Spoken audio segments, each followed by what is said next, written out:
Hello, everyone, and welcome to the Cinematic Schematic, the official podcast for the Cinematropolis.com, your home to thoughtful conversations on film. I'm your host, Caleb Masters, and today we are doing something risky, something bold, something I swore I would never talk about on another podcast after the year 2017. We're talking about a galaxy far, far away. That's right, we're reviewing Mandalorian and Grogu, the latest film from the Star Wars franchise, the first in 7 years.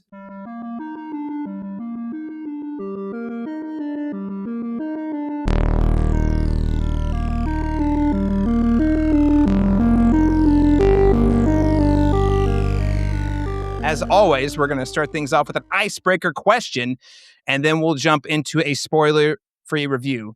And as if we weren't already playing with fire by talking about Star Wars on the internet, we thought, why not make it extra risky and rank the movies? Let's put our cards on the table. So we'll do that in the spoiler-free section as well, and then we'll jump into a spoiler-filled analysis of The Mandalorian and Grogu afterwards. Joining me today, an incredibly exciting panel. If you were going to assemble your dream team of gangsters and scum and villainy from around the film internet, I think I got a pretty good crew here. Or if you want to be more noble, you could say your Jedi Council. My best Jedi Council. Just depends on how you guys want to identify. Of course, we have my co-host, an award-winning Oklahoma filmmaker, the head of Pride Programming at Dead Center, coming to a Oklahoma city near you soon. Laron, Chapman, the force is with you, I think, yeah? Yes, it is always with me. And I would say I would be a good decoy for you. So if you need someone to kind of distract people with, any kind of film factoid thing, then I'll sit there and talk their ears off while you guys, make an exit. So I'll be good for you in that regard. Fast talker. So we need someone to fast talker. I can reel them in. I can reel them in. Yeah. You got the Han Solo energy. Okay. All right. Yeah. I can do that. So Laron Chapman, the Han Solo of this podcast. Also very excited to be rejoined by, she is writes for No Film School Final Draft, Jo Light. Jo, welcome back to the show. Thanks so much for having me. I love Star Wars so much, so I'm excited to be part of this discussion. Yes.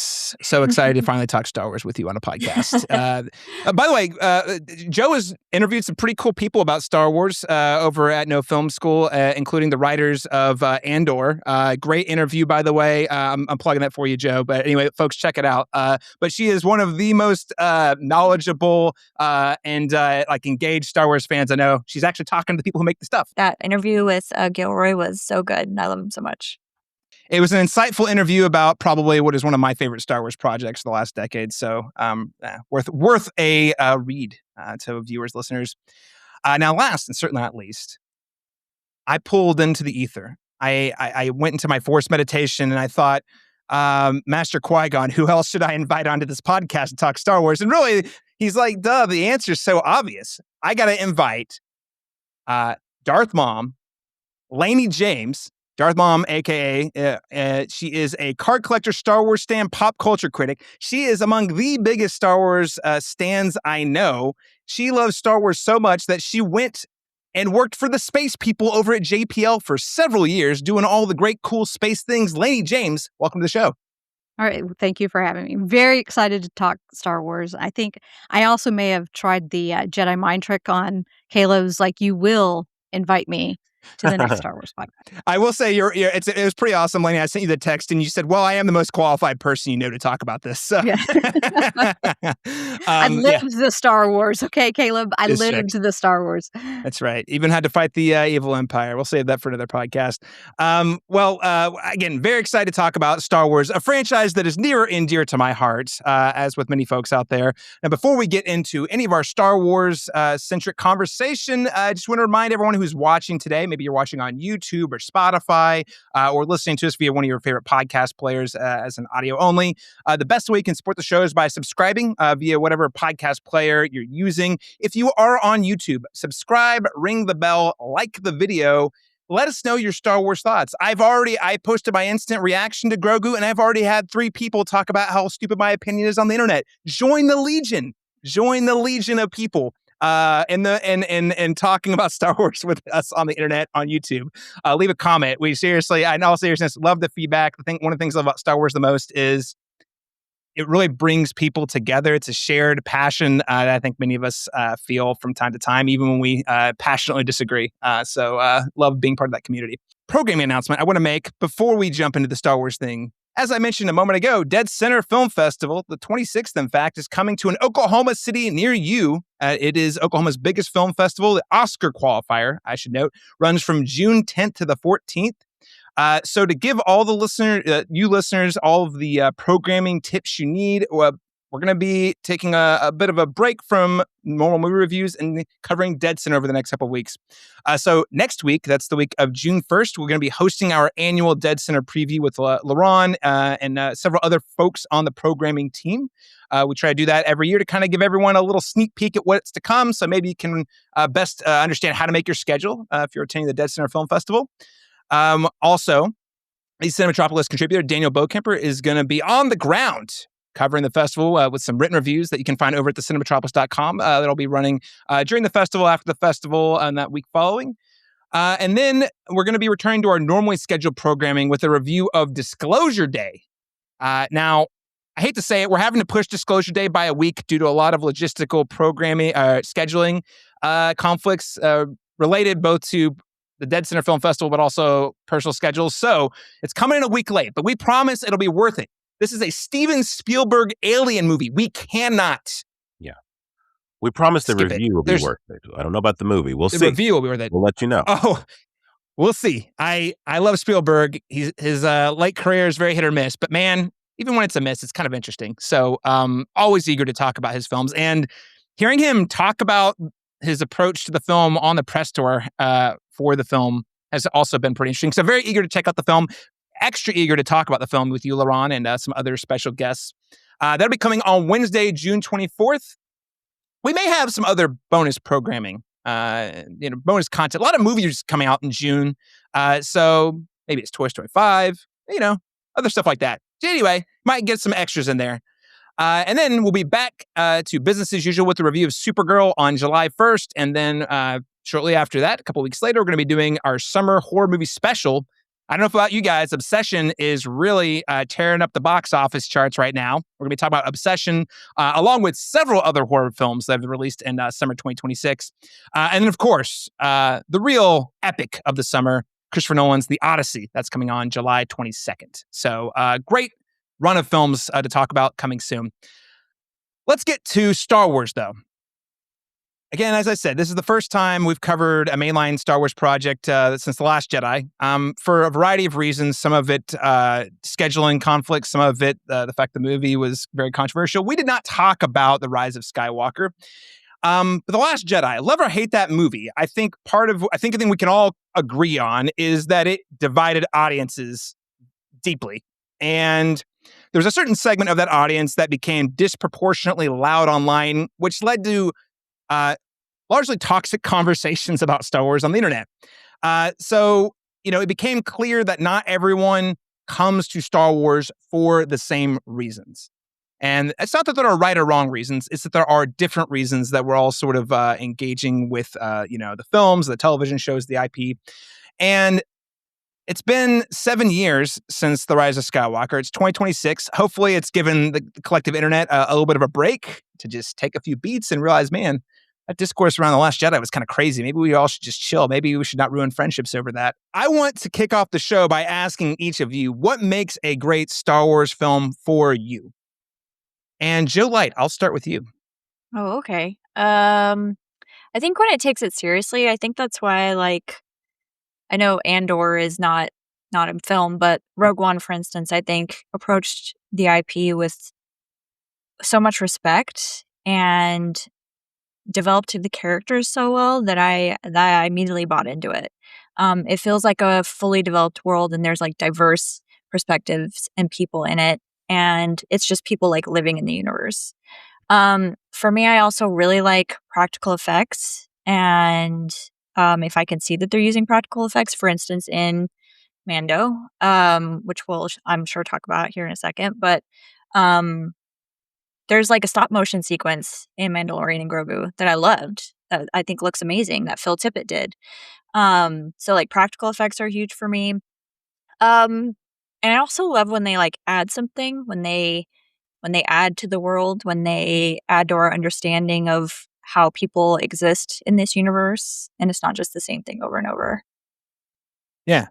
So it's like being able to kind of step into a very lived-in world where there's all these different like cultures interacting with each other. The practical effects kind of like gives it that sort of immersion and believability. So it's kind of like that, like the fantasy component. Yeah, not just telling the same story over and over. I think that is huge to me. Yes. Yeah. New stories in the same universe, right? Yeah, and it feels like real. Yeah. Real stories in a fantasy universe. I love that. Lanie James, what is your favorite thing? What makes a great Star Wars movie, I should say?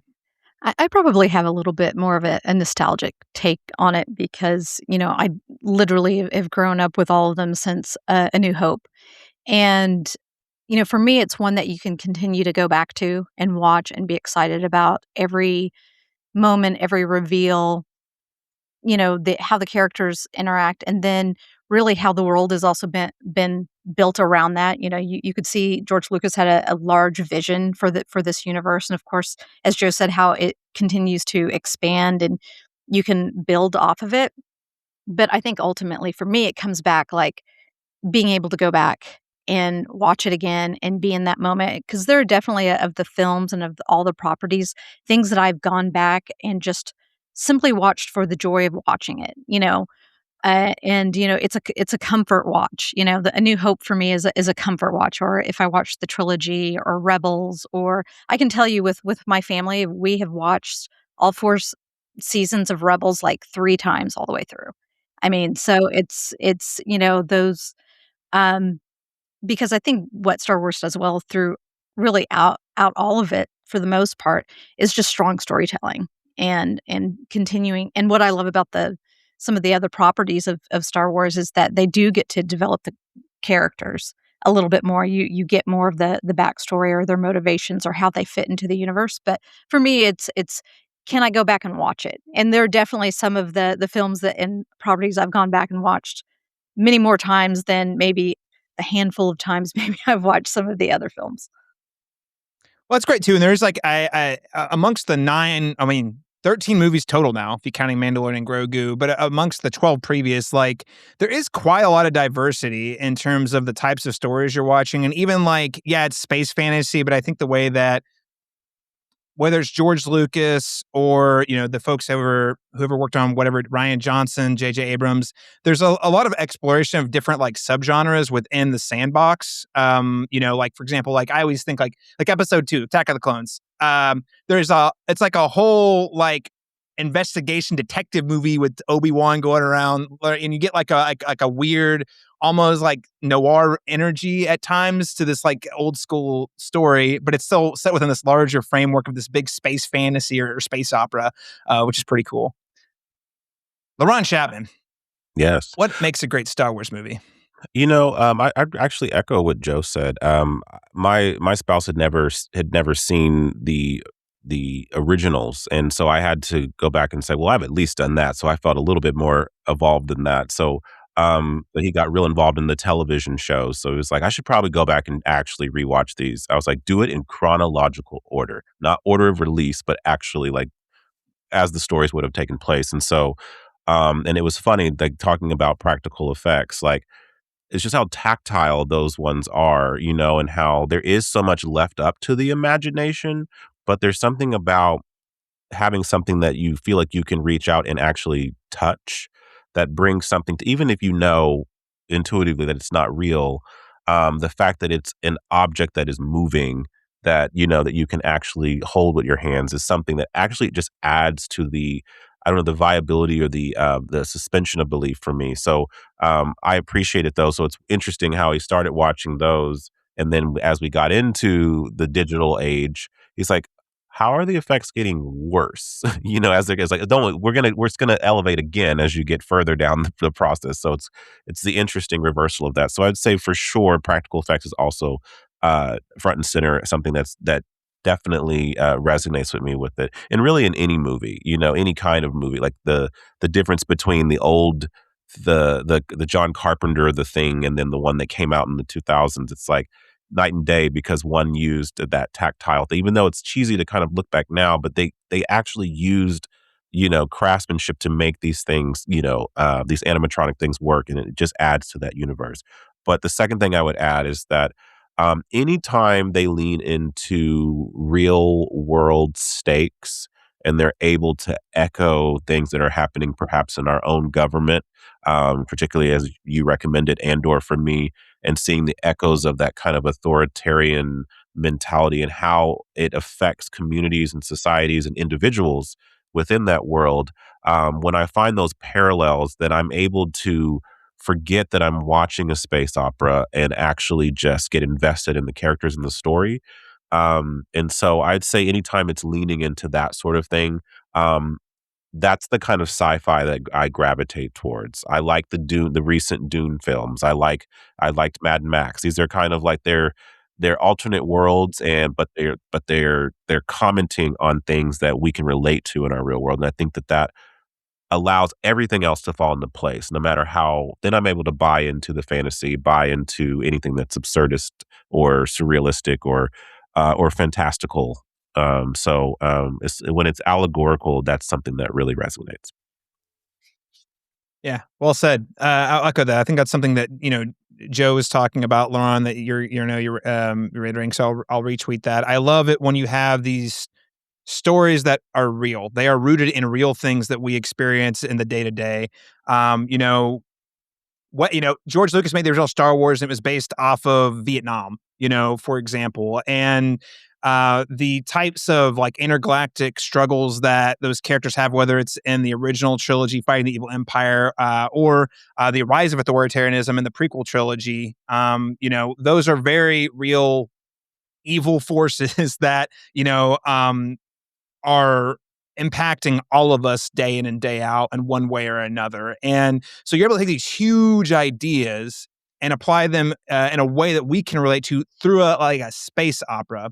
And that's a big one, because I think as I get older, that's the part that when I was a kid, it's kind of like the escapism of it. Mm-hmm. But then you realize there's the truth within the escapism that's really stayed with me as I've gotten older, which is why a show like Andor, for example, really, in a lot of ways, and it's bizarre. Andor, very much a show for adults, and it kind of did for me as an adult what Star Wars did for me as a kid, which is just crazy. I didn't think that was possible, honestly. Yeah. But so yeah, that's a big one. I also think going to the different planets. I love seeing new worlds of the imaginative. It's always best when they're practical, but even some of the CG ones in the prequels are pretty cool. Like Camino, for example, was a super cool planet. I just love kind of getting these like different biomes and like alien species within those biomes, and kind of just it adds that immersion. You're like, man, this place feels infinitely big. There's just so many things that can happen.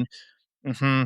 And then I would say the camaraderie amongst the allies in any of the trilogies. The original trilogy, of course, being the bar. I mean, Carrie Fisher's Leia, Mark Hamill, Luke Skywalker, Harrison Ford, Han Solo, like Chewie, R2-D2, I love spending time with those characters while they're like in the midst of this big intergalactic conflict. I am genuinely invested in what are their personal outcomes that they're going to experience at the end of the struggle. Are they going to be victorious? Is that victory going to come at a cost? And I would say even the sequel trilogy, which we'll get into, I think drops the ball considerably. At times, though, is really having an interesting conversation with that original trilogy in terms of, okay, we got the happy ending at the end of Return of the Jedi, and then we get Episode 7, and it's like, actually, the real world's more complicated. Han Solo and Princess Leia didn't work out the way you had hoped, and that, as an adult, that feels more real and more believable and more relatable, which I think has helped the world and the stories endure as well. And lastly, I just love space fights. The dog fights is what they're called. I love them, especially like the practical ones you get in the original trilogy. I mean, it's just super impressive what they're able to do with the miniatures. But even like in Rogue One, there's a lot more CGI. It just the thrill of like cutting in between all these different like fighters, whether it's X-Wings or TIE fighters or whatever. It's the thrill and the rush I get. Like I feel like I'm in the cockpit in that moment. It's pretty powerful stuff. So yeah, Star Wars, man. I just love it. Well, listeners, what makes a good Star Wars movie for you? You can let us know. politely by commenting below the video or sending us an email at thecinematrop@gmail.com. We're also on Instagram. Really trying hard to beef up the Instagram game at the Cinematrop. Would be the best places to comment. With all that said, let's get into our spoiler-free review of The Mandalorian and Grogu.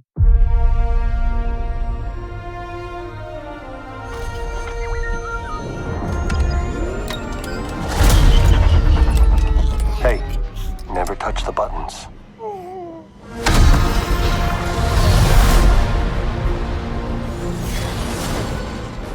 I can use some information. Whoa, for this price, I'll tell you whatever you want. I'm looking for a hut.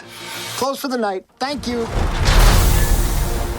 Gangsters, war criminals. Long live the Empire. We'll take out every bad guy in your deck of cards.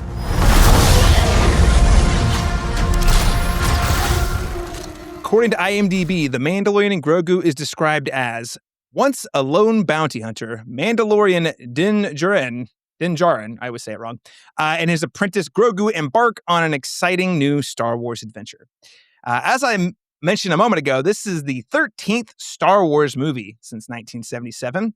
It's the first theatrically released Star Wars project since Star Wars Episode 9, The Rise of Skywalker in 2019. The film is directed by Jon Favreau, who, of course, was the executive producer on the TV series The Mandalorian. Written by Jon Favreau, Dave Filoni, and Noah Clore. Film stars Pedro Pascal, Jeremy Allen White. I kind of forgot Jeremy Allen White was associated with this movie. Kind of awesome. Sigourney Weaver as Ward. Steve Bloom returns to the character of Zeb. He's a character from Rebels, so that's kind of cool to see him pop up. And unexpectedly, Martin Scorsese as the shopkeeper Hugo. Did anyone have that on their bingo card for 2026? I sure didn't. Seeing the name on the credits, I was like, okay, but where? It's like, where's that going to be? Yeah. I noticed the same thing. I was like, wait, Martin Scorsese's in this? He's got to get funding for that movie he's working on with Leo somehow, I guess. So Mandalorian and Grogu had an estimated production budget of $165 million, and the film had a $33 million opening day, 82 as of this recording on Sunday, May 24th. $82 million on its 3-day opening weekend, and an estimated $102 million through Monday for Memorial Day. That is the smallest opening for a Star Wars movie since Disney bought Lucasfilm. Just $2 million behind Solo: A Star Wars Story. Now, we're not going to get too much into the economics. That's not great news. It's also the first post-COVID Star Wars film in terms of box office. But what I will say is the good news for Mando and Grogu is $165 million. The Solo movie cost over $300 million. So it was a significantly more expensive movie. So the risk is a lot lower. Yeah, there's less to chip away at there. Yeah. Mm-hmm. So, before we get into our reviews, initially I had this question: do you watch the Mandalorian TV series? But actually, it might be better to go broader. What is you guys' experience with the Star Wars relation? Which of the series have you watched or kept up with? Are you how familiar are you with all the characters that we see in the film here? Laron, I'll start with you. I really have not watched The Mandalorian, so I walked into, I was like, am I going to be completely lost when I watch this film? Because I know it's a theatrical release movie, but how much context am I missing here? And he's like, I think you'll be fine. He's like, I think you'll be all right. And you're right. I think for the most part, I'm familiar with the characters because I live in this world, and I see the merchandise. You can't escape Baby Yoda. You can't escape Baby Yoda. You couldn't escape, Baby Grogu. You couldn't if you tried, And so I'm very much aware of it, and I've been in rooms where the show is playing. So it's not that I'm just completely, lost on it, but I have not sat down and watched it. So I did go in this relatively blind. But in terms of the television shows outside of Andor, that's the extension of what I've watched of the Star Wars television stuff. Other than that, I've only seen the films. Yeah. So Lauren's only seen the films, and he's only watched Andor. All right. Lanie James, what is your relationship with Star Wars in terms of experience with the brand and IP and world? How much time do you have? I've watched all of the movies multiple times. All of the animated and television series, and as I mentioned previously, watched Rebels, the entire series, 4 times or 3 times. Nice. And then, and then Clone Wars, the the spin-offs, Tales of a Jedi, Tales of the Empire, all of the animated Visions. I've pretty much seen it all, and I've read all of the Thrawn books and a few of the other the books, with backstories either about Vader or Darth Plagueis. Actually, read that one. So, I mean, I've extensive. I know the backstory of Black Spire Outpost at Galaxy's Edge. Like, if you need to phone a friend for Star Wars trivia on a television show, call me. If you need tips for Galaxy's Edge, call Lanie. She came in clutch for me. so very, very familiar with all of the storylines, because I just love the expanding universe. I may not, resonate with every single story, that it's out there, or series, and there are definitely some that I like better than others. But we watch all of it. And sometimes we do like these massive marathons where we start literally at the beginning of the timeline, and then we go all the way through to whatever is current at the time, but in chronological, timeline order. So, man, that's a lot of stuff. That's pretty cool though, because you really get the fullest picture of the whole universe. Nifty stuff. Joe Light, what is your experience with Star Wars? I mean, very similar. I grew up a fan. I got special permission at my hometown library to read those adult Star Wars books. So I'm like very deep in the EU, which is now Legends, which I can be kind of prickly about, because those were my sequels. Like, that was the story that I was invested in. That's why I think some of the sequel trilogy frustrated me a little bit. I think my only blind spot is Skeleton Crew. I just haven't gotten into that one yet, but everything else I've watched very similar to Lanie. We were just actually talking off mic about collecting. I don't do cards like Lanie does, but I mean, this is a Polish Return of the Jedi poster over I have here. that card. I have that card that's over there. You have the Polish one. Oh, sick. These are my Obi-Wans and Anakin. Oh, man. This is my Glup Shido shelf, if you're familiar with the term. It has like all these minor characters like from the EU, and Cad Bane's over there. So yeah. Love Cad. I have a ton of stuff over there that I have had to declutter a couple times. So yeah, huge on Star Wars. So is Obi-Wan your guy? Yeah, he's my guy. Yeah. There's 3 of them over there. Oh man, I love Obi-Wan. He's probably like my favorite character. Okay, Ewan McGregor, Alec Guinness. I think that young Obi-Wan is so tragic, so I'll go with Ewan. Yeah, okay, that's fair. I think it's like Alec Guinness. It's unfair to say anyone's better than him, but Ewan McGregor gets so much time with the character and has a lot more fun with it, I think. So yeah, that's good choices. Oh my gosh, great stuff. Yeah. So I think I'm probably most like I'm somewhere between a lot closer to Lanie and Joe, but not quite there. I have watched all the movies multiple times. I've watched most of the TV shows. Like, there's a few. I haven't finished the Darth Maul show, for example. I also haven't watched. I've gotten past episode 2 of Skeleton Crew.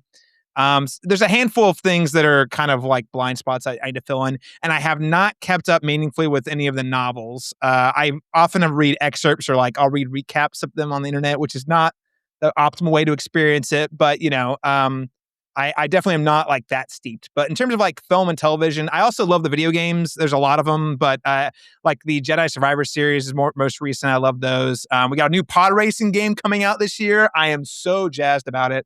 So yeah, I love all the Star Wars things, even if I have some blind spots. The animated stuff, though, I just want to echo. Yeah, Lanie said you've watched Rebels multiple times. Joe's Clone Wars, like those are really exceptional. People do not sleep on those. I honestly think if you're looking for consistency, the animated stuff is consistently good to great. Whereas other Star Wars stuff's a little less even sometimes. Now, I will fully admit. I will fully admit that I was a harsh skeptic of Rebels and Clone Wars before I watched it. I was like, what are they doing? I was like, ew, gross. And then I was like, for whatever reason, one day I decided to give them a shot. And by, I don't know, 5 episodes in, I was hooked because of the storytelling and the character development of it. And then after that, I've, I especially used to be skeptical of Ahsoka's character, and now she's by far one of the most popular characters in all of the IP. and one of the most best developed characters across Star Wars, and has one of the most heartbreaking um, storylines when it comes to Anakin and Vader. Yeah. So You know what's crazy about that statement? Because I agree with you 120% everything you just said. Hey, Laron, do you know who Ahsoka is? Yep. Star Wars, ladies and gentlemen. You can be in it, but like miss it. Anyway, don't be ashamed. I'm saying Ahsoka is like the most popular character who has only existed in everything but the movies. So it's only a matter of time. It's only a matter of time. I am confident. She made a live action debut in the Mandalorian TV show, actually. So, and then she has her own spinoff TV show on Disney Plus. New season coming 2027. right. And if you want a truncated, like shortened version of Ahsoka's story, there's actually an Ahsoka playlist of all of her animated episodes that really kind of flesh out the main portion of her storyline. Does she have like the like tentacles coming out of the back of their head? Yes. And I've seen she's the a Togruta. Okay, so I have seen the She's I have seen the image of that. I have not, and I'm aware of its existence, but not familiar with any of the lore, residing that character. Yeah. Yeah. Well, and I honestly, the only reason I brought that up was I just think it's interesting. We have a very interesting like diversity in terms of like our experience with Star Wars, but it's so, when you say I'm a Star Wars fan or I love Star Wars, that can just mean so many different things, because you could genuinely love the movies and still not know who Ahsoka is, for example, which is just, it kind of speaks to like all of the content and like stuff you can read, engage with. But yeah, Mandalorian, I've watched all 3 seasons, and the Book of Boba Fett. Unfortunately, I don't know what you guys land on the Book of Boba Fett. The Book of Boba Fett, which by the way has a full-blown key Mandalorian episode in the middle of it. Like you have to watch it for the continuity of the next season to make sense. So yeah, all those things. Now that you know, listeners, where we come from with our relationship with Star Wars, what did we think of The Mandalorian and Grogu? And Lanie James, I'll start with you. What did you think of the film? I thought it was a lot of fun. I mean, we laughed through it. There are few portions of the storyline that I wanted more from, and some of the character development I wanted a little bit more from. So, and I don't want to say too much about it in case people are expecting certain things, so I don't want to spoil that. But so overall, like it was a lot of fun. I laughed. I caught a couple of the Easter eggs and kind of the homages that they had to some of the other properties. I'm trying to like say this a little bit so I don't like ruin anything for anyone, but there's some fun callbacks to a few things that it's kind of if you know, and you'll definitely giggle about them. And but I did think it was interesting the Hutt storyline. Yes. At the same time, I'm like, maybe I'm just not a huge Jabba the Hutt fan, so I was like, the Hutts, whatever. So, but it was definitely a lot of fun. A little bit Saturday morning cartoon messaging, I felt. But it's a good fun, like to go with your family, have a good time. You don't have to know all of the lore of Star Wars to enjoy it.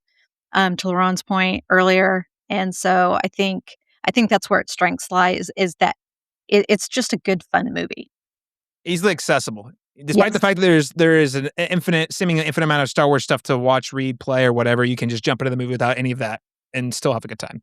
And there's those, like I said, there are those little Easter eggs in there, for the fans who want to go deep into it. If you look, they're there. I mean, Wada the Hutt, just go Wikipedia article that guy. He's popped up before. Laron Chapman, most casual viewer on the panel. What did you think of The Mandalorian and Grogu? I mean, I was actually surprised how engaged I was when I went to see it. Just in particular, feeling like I was going to be like there's going to be so much context that I'm missing that it's going to rob me of this is going to be indecipherable to me.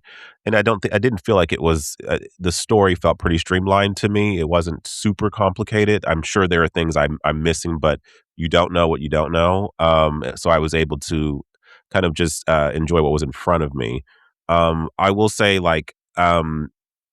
it's interesting. I think as a standalone adventure story, it had a lot of charm, to it, and I felt like while I'm fully aware that of the popularity of the show, and also I've seen the other films, um, I definitely felt like this did feel like an extended episode of a television show rather than perhaps an expansive theatrically released blockbuster movie.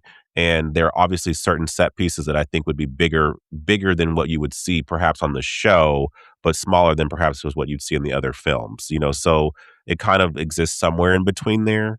Um, but I did like that some of the fat was just kind of trimmed here, and they just kind of told a kind of, I won't say it's a contained story because again I don't know what elements I maybe am not privy to that may have been alluded to in the show, but the story that's being told, I felt like it was streamlined enough for a casual viewer to enjoy it. Um, I, I don't know if it truly if it's adding anything particularly new or memorable to the IP at large. It does feel slight in comparison to some of the films that I've seen. But given that I like the Saturday morning cartoon reference because that is what it felt like, and it's fun in that sense. Like if you're looking at it as like this isn't maybe super integral or important there maybe, but it does if you are a fan of this universe. I don't think anyone is going to argue that they got to spend another 2 hours with these characters in this universe. And so even me, a novice to it, went into it maybe with a little bit of trepidation and was able to be engaged and enjoy it for the most part. All right. LeBron Chapman coming in positive. What a twist. Joe Light, what did you think of The Mandalorian and Grogu? It was fine. I think it was inoffensive. As like a Star Wars fan, I think this was fine. I think outside of that, if I'm thinking like filmmaker brain, I'm like, ooh, this has issues. I think what Laron is saying is basically spot on. It's like this felt a little episodic, and like you could almost see where the episode Breaks would be 100%. There was it's four episodes. Yeah. Like you can like it's like up, cut to all right. That's when the next episode starts. It's yeah. Again, as like a writer, I'm thinking, what is this about? Like, what is the actual like theme that we're? And you could like kind of, if you like squint really hard, like you could probably find something in there about like parenthood and sons, but like it's kind of like not about anything. It just is. It just is. So like if you want something that is just kind of like what you're saying, like Saturday morning cartoons, you like have it on, you enjoy it, then you move on. I don't know like that it's super impactful as a Star Wars film. I don't know, again, like what we were saying, that it adds a lot to the IP. Some moments I really liked. I really liked a lot of the sequences actually on their own, which we'll talk about in spoilers, I'm sure. But yeah, it's just kind of fine for It's me. fine. I think. Yeah, always love Pedro Pascal. anytime. Yeah. Even though I think he might have worked for like 5 days in this movie. Probably. And then was in a VF booth. Yeah. This is gonna be the best gig of his career. He's like, wait, I'm the star. They put my name on everything, but I only have to show up like 10% of the time and then do some VO. Yeah, why not? Yeah, it's great. I do love Pedro Pascal, and I think he's very good in the role. Whether it's his physical or voice performance, he's very good. I'm right there with you, Joe. Here's the thing. Did I have a fun time? I did. I was engaged. It was enjoyable as a Star Wars fan. Like, there's the Hutts thing, and you're like, oh yeah, that's Wada the Hutt. We saw him in Clone Wars ages ago, and there's this father, son, he's like, I'm trying to get out from under my dad's shadow. Like, and it's voiced by Jeremy Allen White. I'm like, oh, that's cool. So there's like things like that. I'm like, okay, yeah, that's pretty neat. But here's the thing. Here's my review of The Mandalorian and Grogu. It's kind of like a ham sandwich, right? Now, there are going to be people out there that say, Caleb, the ham sandwich is my favorite sandwich of all time. And to you, I say that's great. To me, it sort of represents like a thing that exists and you eat it and you're like, yep, that was a meal. It had protein. It had carbs. I'm not upset. I ate it and I went about my day and I did not think about that ham sandwich ever again until the next time I was forced to eat it. And, I think this is the ham sandwich of Star Wars movies. It's incredibly safe. Joe, I'm right there with you. It's not about anything. I don't think nothing I can parse, nothing meaningful. There's not really a thesis. Here's what I liked. It is all the swashbuckling fun from the TV show, plus more. It's bigger. It's definitely bigger than an episode of the TV show, or bigger than one of the finales. You can see the budget on the screen. We get more practical effects than you get in the TV show. Yes, there's still a ton of CG. Yes, there's still a lot of volume, but there's a lot of puppetry in particular that really stuck out to me. I really, really enjoyed that. So I enjoyed the craftsmanship of it. The creature design was really, really good on this, notably above a lot of other Star Wars projects, especially the TV projects. And they used quite a lot of, again, puppetry for those rather than just CG. And also, Ludwig Göransson, last time, when he got the job for The Mandalorian, I don't think he'd won a single Oscar yet. He is now a 2-time Oscar-winning composer. And he's like, wait, they want to do Mandalorian for TV. All right, well, that's cool. I'm going to treat this like the biggest Star Wars ever made. And he goes so hard, and I love it. His synth soundtrack is great. I even told my wife before I went to the movie, I said, the thing I'm looking forward to the most of the movie is hearing that theme play in the IMAX. And it didn't disappoint. Göransson not only brought back the TV theme, but he came with some really cool riffs in addition to that really awesome synth thing. So huge win on all those fronts. I'm a big fan of all those things. Caleb, yeah, go ahead. Oh, I'm sorry. I was going to ask you, did you stay for the full end credits and the soundtrack there? Oh, yeah. Oh, where it was like the Italian restaurant version of the thing or whatever. What was that? I don't know. I don't know, because my daughter, who's in marching band, was geeking out over it. She was like, oh, this is such and such, and anyway, she was very happy about it. I will just say that. She was very happy about the soundtrack at the very end, towards the end, we waited until the lights came on. Yeah. And so, it was really neat. And if anything, I enjoyed seeing her excited about that. Oh, yeah. No, it was really neat because we did also sit around through the credits, and they do an interesting cover of the theme, and it sounded like I don't know what I was like in my brain. It was sounds kind of like an Italian restaurant, like a thing you'd hear in Italian, cantina or a version, cantina, yeah, but like a bougie cantina though, yeah. But I like all those things. Pretty much outside of that, I feel like it's a big nothing burger. It feels like a made for TV movie that was put in IMAX, and they're marketing the Forge for IMAX so much, but I really think that's disingenuous. Half the movie's not even in the IMAX aspect ratio, and the stuff that's in IMAX looks fine. It's not it's not nothing exceptional about it. If I had watched this on a Saturday morning on Disney Plus in my home and treated it as a Saturday morning cartoon, I think I would have been like, guys, you got to watch this.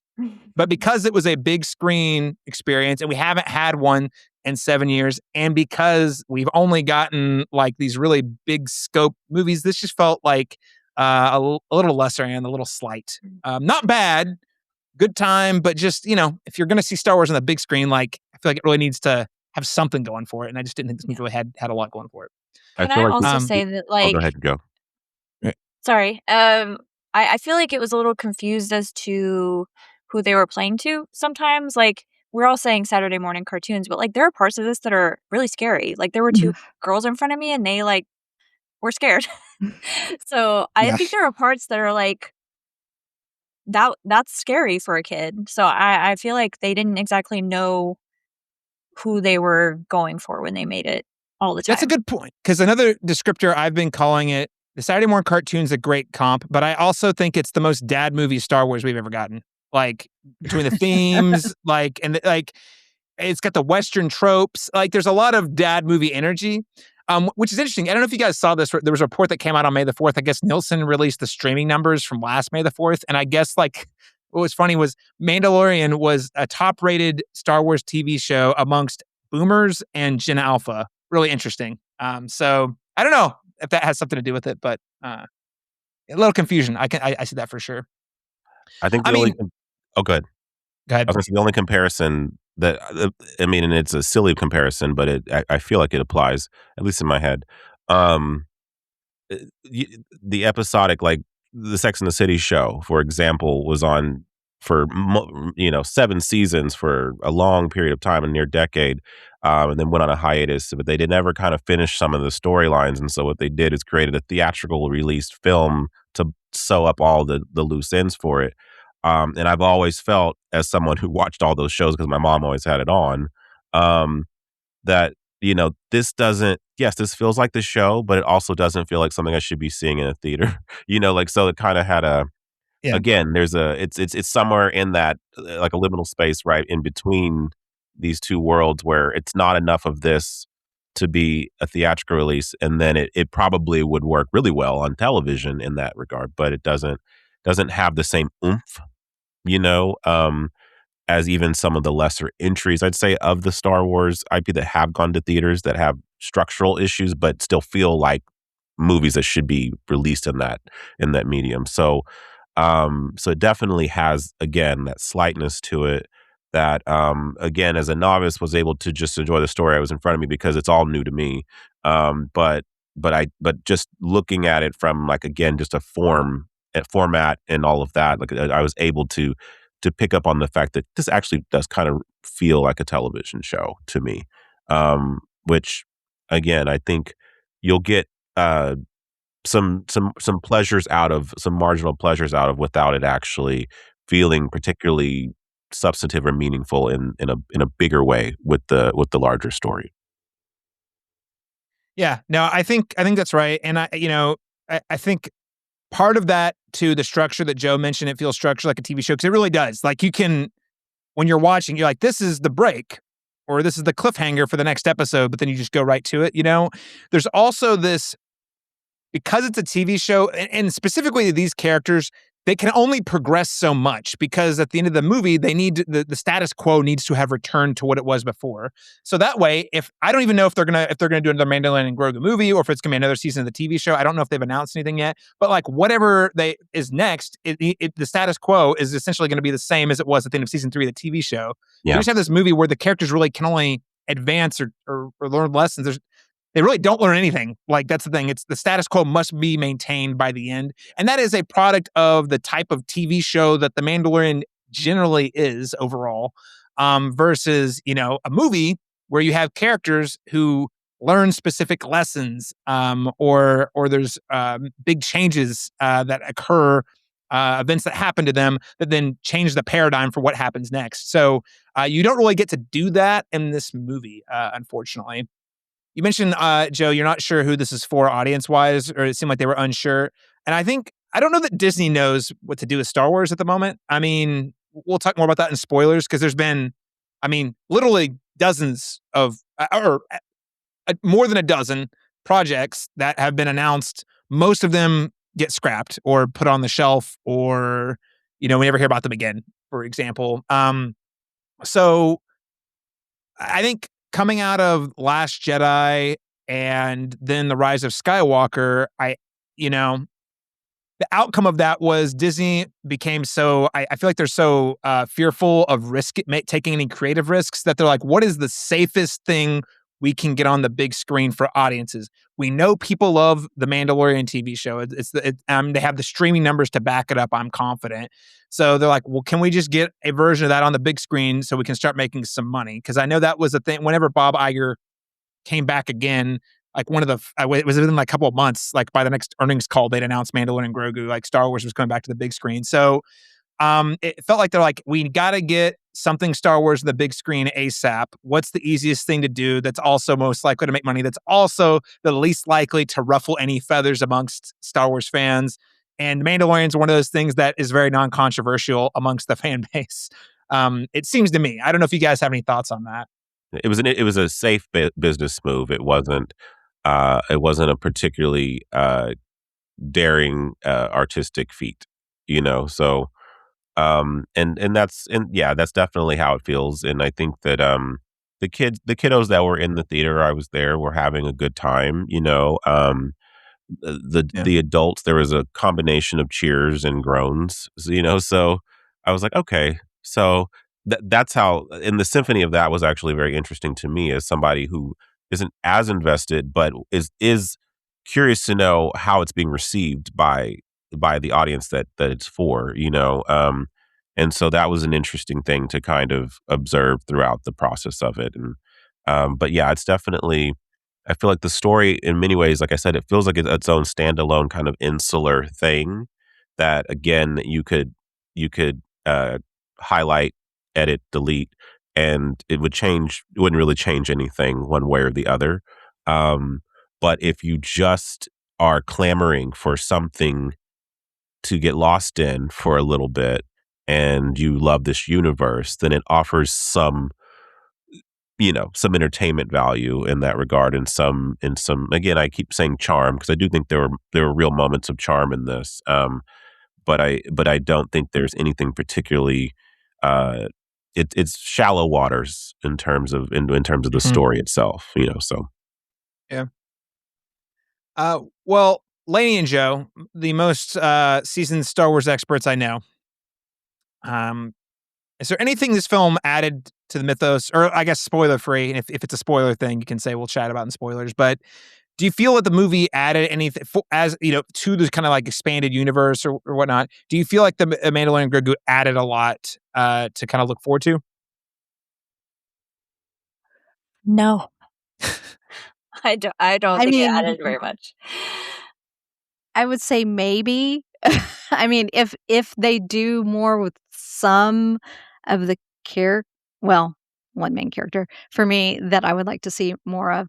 Um, maybe. I mean, like, because they're always pulling from random things across the IP and then making them a thing, if you think about, because if just going back into uh, some of the things that I know that are in Legends that have then suddenly popped up. They're not shy about like, hey, we're going to take this one little. It's kind of like in Solo, a Star Wars story. Here you get this backstory of why the Millennium Falcon has this kind of quirky personality within its computing system, and that ties back to a line like this kind of prequel ties back to a line that C-3PO says about the Millennium Falcon in one of the OG films of the Star Wars or Empire Strikes Back. I can't remember which one. I think it was Empire. So we may see something that, so that's why I say maybe. I can't say no completely, but generally I was like, it's just, yeah, it's a Saturday morning, cartoon, and your ham sandwich is a good friend of mine. Her name's Emily, so I want to give her credit for this. Is Star Wars is like pizza. And this one for this audience is you have different levels of pizza, right? But it's still pizza, and most people like, pizza, even if it's microwavable pizza to It's true. deep dish, New York or New York style pizza. Like parents, adults are really going to probably enjoy like a deep dish, lots of heavy topping pizza, whereas kids are maybe just want a plain cheese. Um, Pizza Hut pizza, that, and I feel like this is in that mid range of hot pizzas. and It's ready, not it's the deep. Little Caesars. Yeah, yeah, it's not Even the. even a hot and ready when it's actually hot and ready is pretty okay. Yeah, right, exactly. It's not the deep Bookworm. dish of Andor, right? It's not the deep dish of Andor, which is what most adults and parents are gonna be really into. So it's but it's pizza, and so everyone likes pizza, and I like pizza, and even if it's microwavable at school lunch, it's still pizza. So the Huts, would they make a good topping? It's like a Hut topping, how they're like sardines, the I feel like Huts they'd be topping, anchovies or something. anchovies. Yeah, it's just Okay, two things to add. I'm not saying these are actually additive to the lore. Jeremy Allen White as Wad of the Hutt. I love Jeremy Allen White, and I thought Wad of the Hutt was a hilarious character. I love that he was big and buff. Yes, I was very sad he was completely CG. It would have been nice if even part of him was like a puppet, like, Yeah. but either Like way, the still had a moment. lot of fun with that character. Yeah, and to Blaney's point though, Wad of the Hutt is a character that has existed in the lore for a while. He was famously, there was a whole arc about him being kidnapped in the Star Wars, the Clone Wars, and so when he was in it, I was like, oh yeah, that's the Hutt from the Clone Wars that I watched like 10 years ago. the Hutlet. Yeah. He was the Hutlet We that closed they the they loop and were no one rescuing. even talked about anymore. We're back at it. Mm-hmm. And I want to say I could be crazy. Because maybe I'm like talking myself into it. I want to say there was a reference to the twins in the Book of Boba Fett, and I didn't know what that meant. And it's like, oh, we got to see the twins. That was kind of, I mean, I don't know if it's additive, but it was like, I did enjoy the kind of like exploration there. Yeah, that's about the extent. Oh, not additive. Sigourney Weaver, guys. They casted Sigourney Weaver in a Star Wars movie. Number one, that should have been a way bigger deal. Like, we're talking Alien, like one of the OG women in sci-fi, one of the most prominent women still working in sci-fi, and throwaway role. I'm sorry, just total throwaway role. And I know she gets to be a pilot at the end and make some incredibly actually, talk about spoilers. They probably had her for like 2 days or something. It's what they did with Charlize Theron in the Fast and Furious franchise. Like, this woman is played in. Yes. She's Mad Max. She's Furiosa. She can drive a car. Why is she the lady in the room that screams? Why isn't she doing more physical things? She can do it. Yes. So I hope that character comes back and does something really badass at some point. But I will say, when they cast her, I was like, okay, so she's gonna have a moment. No, she's just here. Feels like she could have been played by any other actress, like that character, because they didn't give the character much to do. Anyway, hopefully that's for the future. But we did get Sigourney Weaver in a Star Wars movie. That's a thing that happened. Well, what you say there is exactly how I felt about Carrie-Anne Moss in The Acolyte. I was like, really? Yeah. Yep. I mean, I was full on ticked off about that. I was like, what? I also had, same. I literally watched The Acolyte based purely on the fact that it was Carrie-Anne Moss as the star. And, I guess spoilers for a show that got canceled that's 2 years old. The Acolyte, she dies at the end of the first episode, and you're like, what? Acolyte, very inconsistent show. The best lightsaber duels since the prequels, if not, at least on the level of the prequels, if not better. Seriously, go watch it for the lightsaber fight. It's pretty badass.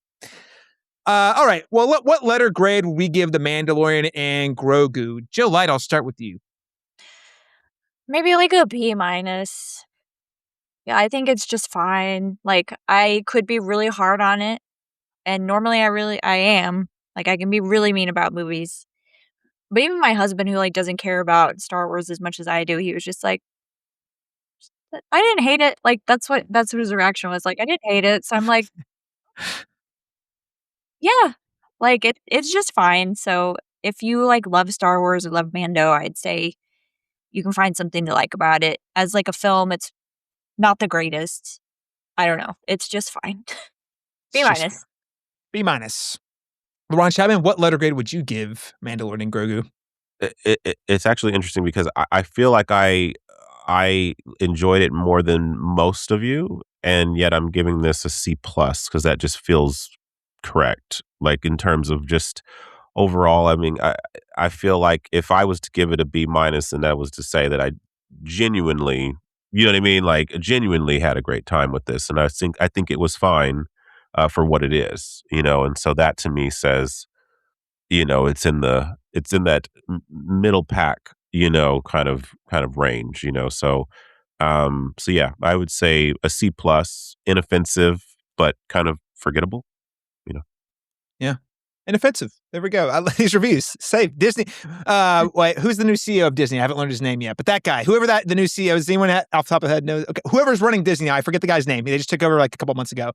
Tomorrow. Tomorrow is like inoffensive Star Wars music to my ears. I don't have to deal with the fans. But worth it for the score. Worth it for the score, because I will say, every time that score was hitting, I was like, oh yeah, I will just download this and I'll be somewhere else. I won't even have to think about this movie. I'll just listen to the score. It's awesome. So, dude, it's like on the Blade Runner level, like the Blade Runner 2049. Like, if I'm like, I want a vibe, I just turn it on. So actually, when I was getting pumped up for the movie, I went straight to the synth heavy part of the score and started listening to it. It's a good one. It's a banger.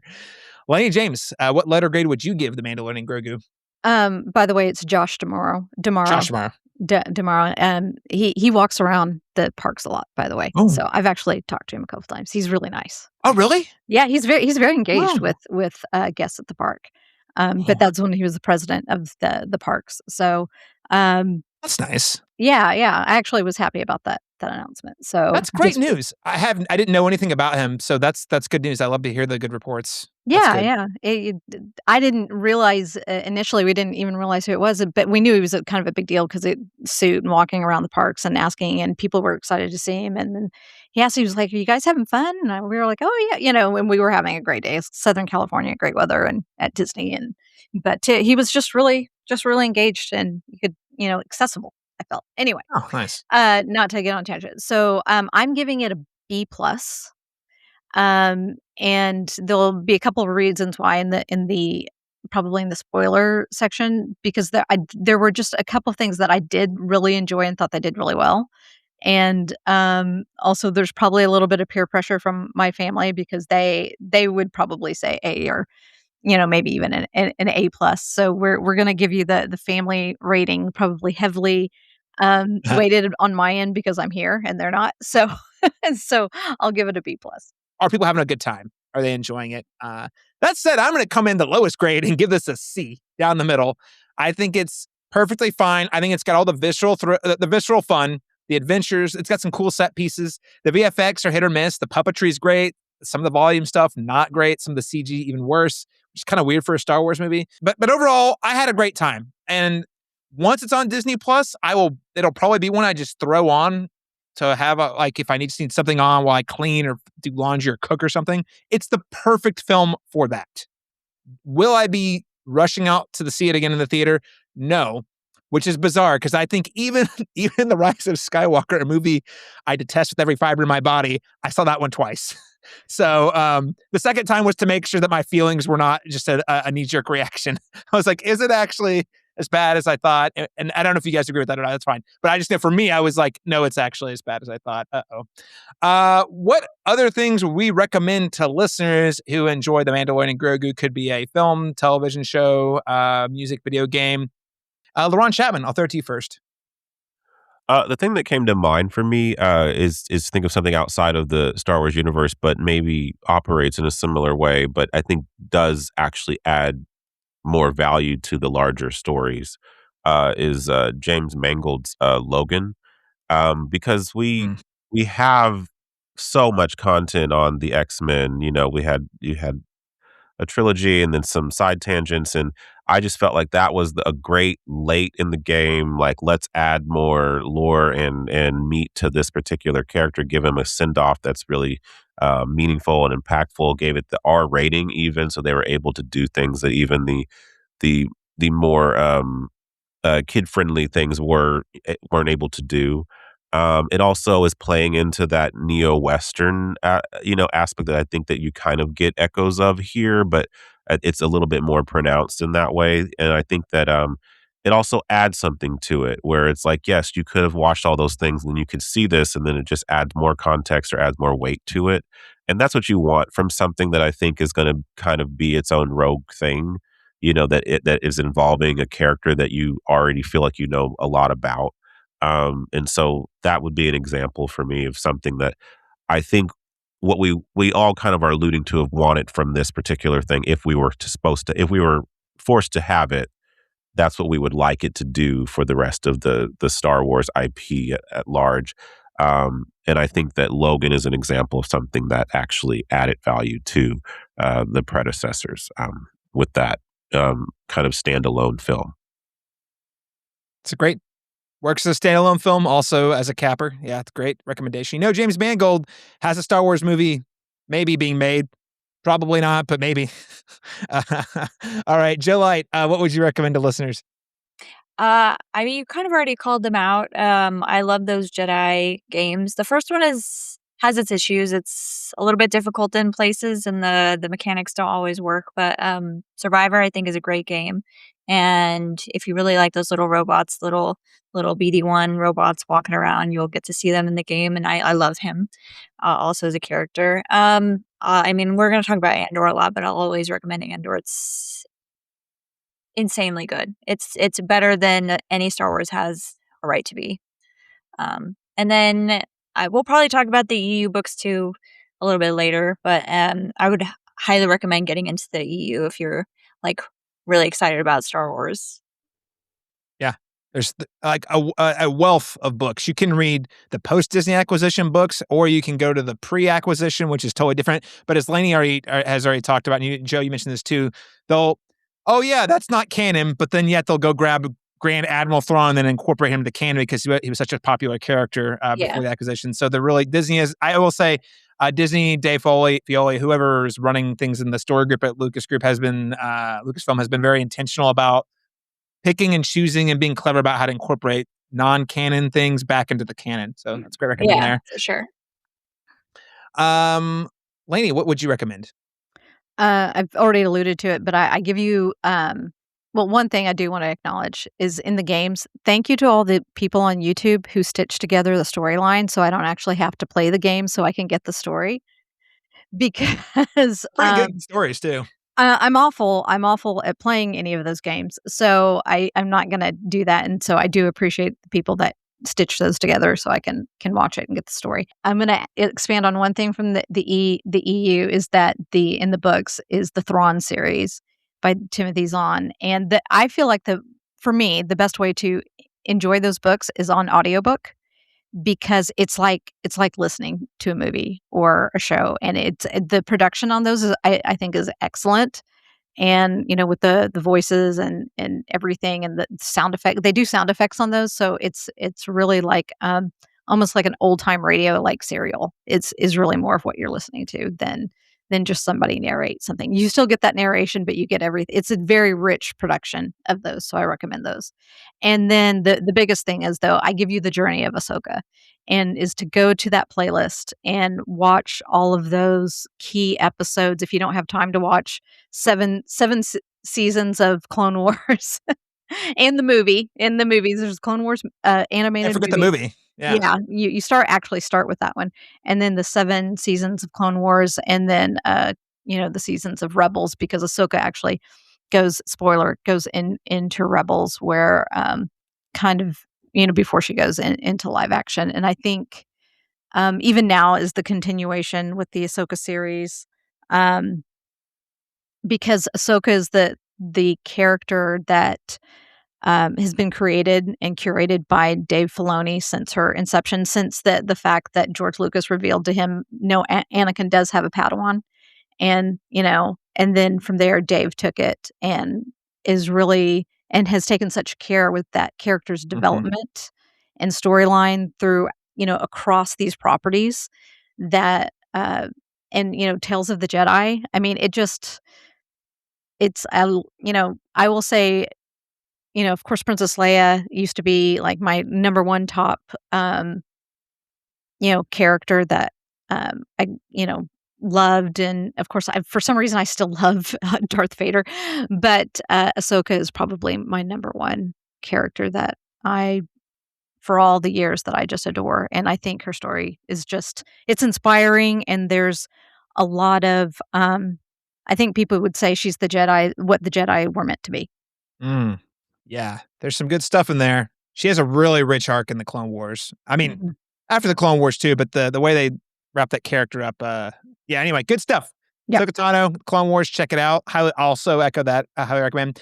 I'm going to go a different direction with the video games. Yes to Joe's video games. I'm going to go way back, though. If you want to feel like the Mandalorian, there is actually a video game where you can play a Mandalorian, and it was one of my very favorite video games when the prequels came out. It is Star Wars Bounty Hunter, originally released for the GameCube and Xbox PS2.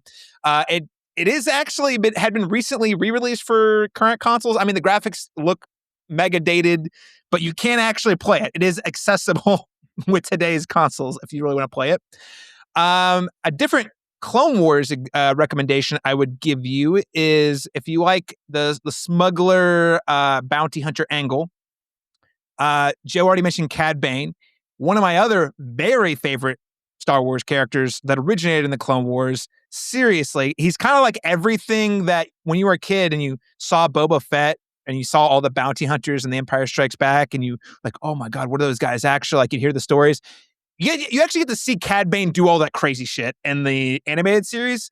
So I would say go back, find your Cad Bane playlist, and it starts with Star Wars: The Clone Wars Season 1 episode. I think it's the finale of Season 1, actually, Hostage Crisis, where he has to break into the Capitol and kidnap some politicians. So great stuff there. Highly recommend Cad Bane. Check him out. And his story bleeds over into the Bad Batch.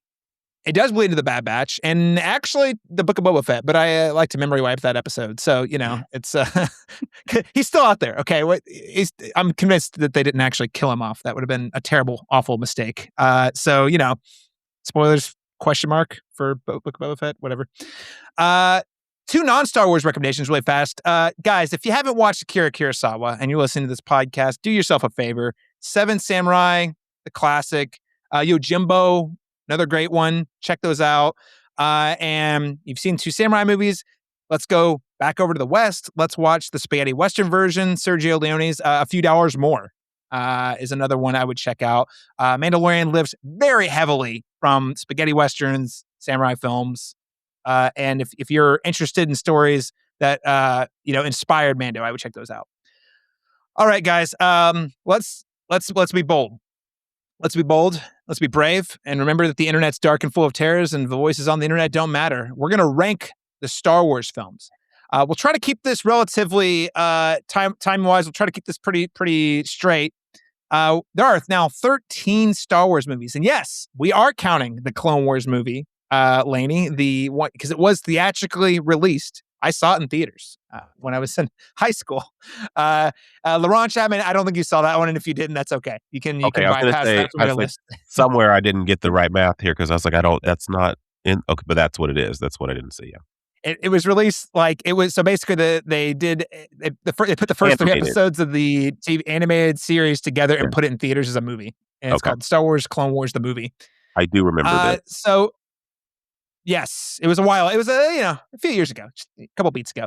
And let's start by ranking worst to best. I will start out so as to take any heat from the internet first. You can direct those at me if you don't. Number 13, The Bottom, by a mile. Episode 9, The Rise of Skywalker. I really hate this movie. That's all. We can elaborate on that, but let's not. It's just healthier. I just hate this movie. I hate that it exists. I hate that it wrecked the sequels. Moving on. Number 12, the animated The Clone Wars. Fun time. Also feels like a TV show, but on the big screen. Number 11, The Mandalorian and Grogu. Had a great time. Don't regret my time here. Not going to be revisiting on the big screen. That's a first for me. For Star Wars, I usually see Star Wars movies a minimum of 3 times in theaters. So there you go. Number 10, Solo, a Star Wars story. I actually had a hard time ranking these 2, Mandalorian, Grogu, and Solo, because these are the 2 that I feel like are the most disposable. Feels insulting, but the ones that I feel like the least consequential. Though there's enough about the Solo Star Wars story. The comedy's a little better. I really, really, really like Lando, played by Childish Gambino. Donald Glover is a big selling point. So number 10, Solo, a Star Wars story. Number 9, Episode 2, Attack of the Clones. I like this movie more than most people. I would admit it's like low on my list, but I found the internet hates this movie. The Anakin Padme stuff is truly atrocious, but pretty much everything else I really like. Episode 1, Phantom Menace, number 8. Duel of Fates, Darth Maul. Need I say more? That's it. Number 7, The Force Awakens. It wasn't novel, but I really love those new characters, and it did get me really excited about Star Wars again after it had been away for a while. Number 6, Rogue One, a movie that has only appreciated thanks to Andor, a movie I have issues with, but Andor came out and improved the film considerably. So highly recommend doing an Andor watch and then go directly to Rogue One.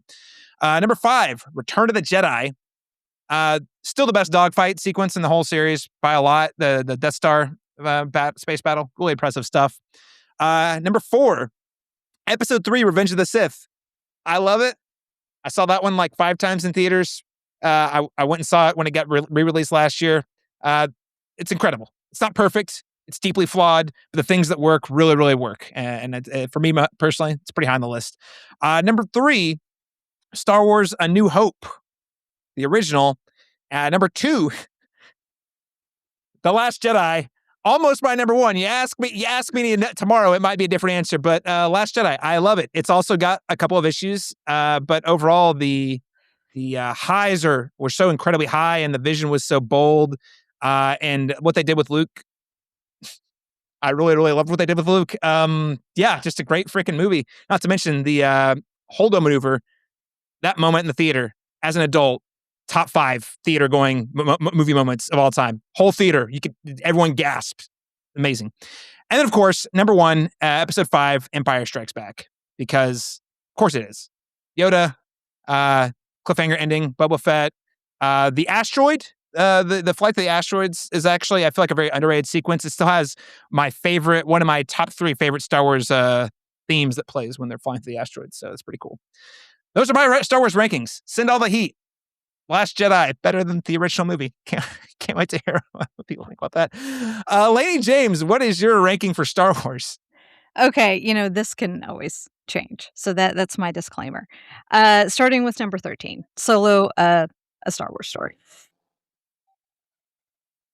See, and somebody agrees with me. They just sent him out. They sent him out. Solo just passed out. They put him on a gurney and they sent him away with that news. Yes, absolutely. Number 12, Clone Wars. The animated. As much as I love Ahsoka, that movie is a little bit. I don't know. Maybe I've got a bias against Hutlets. I don't know. And then number 11. This is where Caleb and I do definitely disagree. I have The Last Jedi. There are definitely portions of that movie that I really love, and this is my quick disclaimer, that the fight scene in the throne room, Holdo's things, but I feel like they broke that camaraderie that you're supposed to have with kind of your trio by splitting up the characters and whatever continuity in the storyline. Sorry, I think that's why we get so much retconning in Rise of Skywalker. So number 10, Mando Grogu. 9, Rise of Skywalker. I enjoyed it. I had a lot of fun. And Palpatine was always meant to come back. If you know, you know. There's always cloning. There's always a plan. It's in the Aftermath books, people. Okay. And then 8, Phantom Menace. I don't know. The pod racing annoys me. But but the Duel of Fates is also like probably the greatest lightsaber fight of all time. But I really liked Attack of the Clones just because of the sleuthing and kind of more of the backstory. You're starting to see this kind of plan come together that the Empire or that Darth Sidious has. And then Force Awakens, just because it was nostalgic. It was kind of here where we have this new band of do-gooders that are going to come together and save the galaxy. So I just like the energy of that. We have the introduction, and I like the end scenes. 5, Revenge of the Sith. I mean, there's nothing more badass when Anakin, goes to the dark side and then battles Kenobi. So, yeah. And then Return of the Jedi. Just it's fun. It's the the final kind of closing of the chapter of Vader and his redemption. 3, A New Hope. 2, Rogue One. And I always jump Rogue One around a little bit because I feel sometimes it can go down to 3, it can go up to 1. So I put it down at 2, and then I think we agree on Empire. Right. Leigh and I are still friends, people. It's great. We're still friends. She ranked Rise of Skywalker over The Last Jedi. We're still friends. See, it's all possible. All in good faith. It's possible. Joe Light, how would you rank the Star Wars films? Several of ours are the same, Lanie. However, I feel they did the universe, the characters, such a disservice in the sequel trilogy that I have Rise of Skywalker last. And then The Last Jedi. I hate those movies. I hate them. Oh, heartbreak. The passion. Then I have the Clone Wars at 11, Mando at 10. Solo at 9. I'll admit I've only seen that once. I probably am due for a rewatch on that one as well. It's Solo again. It's only Solo. I'm telling you, very sensitive guy. Oh, God. His ambulances are coming. Alden Elkreich needs some work. I guess they're coming. Fired. I have Force Awakens at 8. I had a fun time going to the theater and experiencing that movie, but as an EU fan and knowing like what could have been, just at large, the sequel trilogy frustrates me because there's so much they could have pulled from, so much they could have done, and they just recycled the same stuff from the original trilogy, basically. And the fact that I know that we already mentioned like Han and Leia, they're separated, it's real. I hate that. I hate it.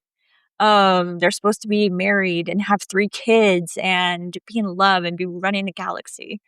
7, I have Attack of the Clones. I think it's the weakest of the prequel trilogy. Then I have Phantom Menace, my beloved. Revenge of the Sith, I have at 5. Caleb, have you read the novelization of that? Yes, and it's excellent. It's Like actually exceptional. Like it not only is it like it improves your appreciation for the film. I thought. It's so good. 4 I have A New Hope, and then my top 3 can shift around also. I have 3 Rogue One, 2 Empire Strikes Back, 1 Return of the Jedi. I know that Return of the Jedi is like technically maybe like a weaker film than Empire. Empire I think is so beautiful and so emotional, but I just love how everything comes together in Return of the Jedi. I love seeing Luke come into his own and confront Vader, and that entire end sequence is so brilliant. I just love it so much. Yeah, I think it's easily the best, at least in the top consideration for the best third act of any Star Wars movie. Like the three storylines all having their own climactic sequences, and all 3 of those sequences were like really emotionally compelling too. Yeah. I thought, yeah. All right, Laron Chapman. Hey. Notice we're all still friends, guys. We haven't heard any. No one's punched each other through the screen yet. So Star Wars opinions. Laron Chapman, how would you rank the Star Wars films? Yeah, so of the ones I've seen outside of the animated ones, I would say that The Rise of Skywalker is definitely dead last. Because I felt like it just completely undid all the goodwill of The Last Jedi. I'm also someone who really very much appreciated the bold take. I understand, as someone more steeped in the lore, it probably angered more fans and again, me being a novice, I was just like, well, this is just interesting that this is a Rian Johnson movie through and through, and he found a way to make his sensibilities to take those kinds of bold swings, um, and still have it, exist in this universe. So I have Rise of Skywalker at the bottom. I have Solo right after next. Wait for the ambulance. I have Attack of the Clones at number 9. I have The Mandalorian and Grogu at number 8. I have The Phantom Menace at number 7. Number 6, I have Revenge of the Sith. Number 5, one I actually do quite adore. I actually really like Rogue One as well. This is one that I randomly saw at my mom, who has not seen a single Star Wars movie, doesn't like fantasy whatsoever. She loved that movie, and that just says that it was accessible to somebody who was not at all steeped in the universe. Number 4, I have The Last Jedi. Number 3, I have The Return of the Jedi. Number 2, I have New Hope, and of course, Empire Strikes Back is, for me, the definitive best. There's so much Star Wars out there. I also want to see what you guys think. What is one non-film Star Wars piece of media that you would also recommend alongside the films? Like you think it's on par with the quality of the movies? And I should say rule, if someone picks one, we cannot say it again. Laron Chapman, you go first on this one.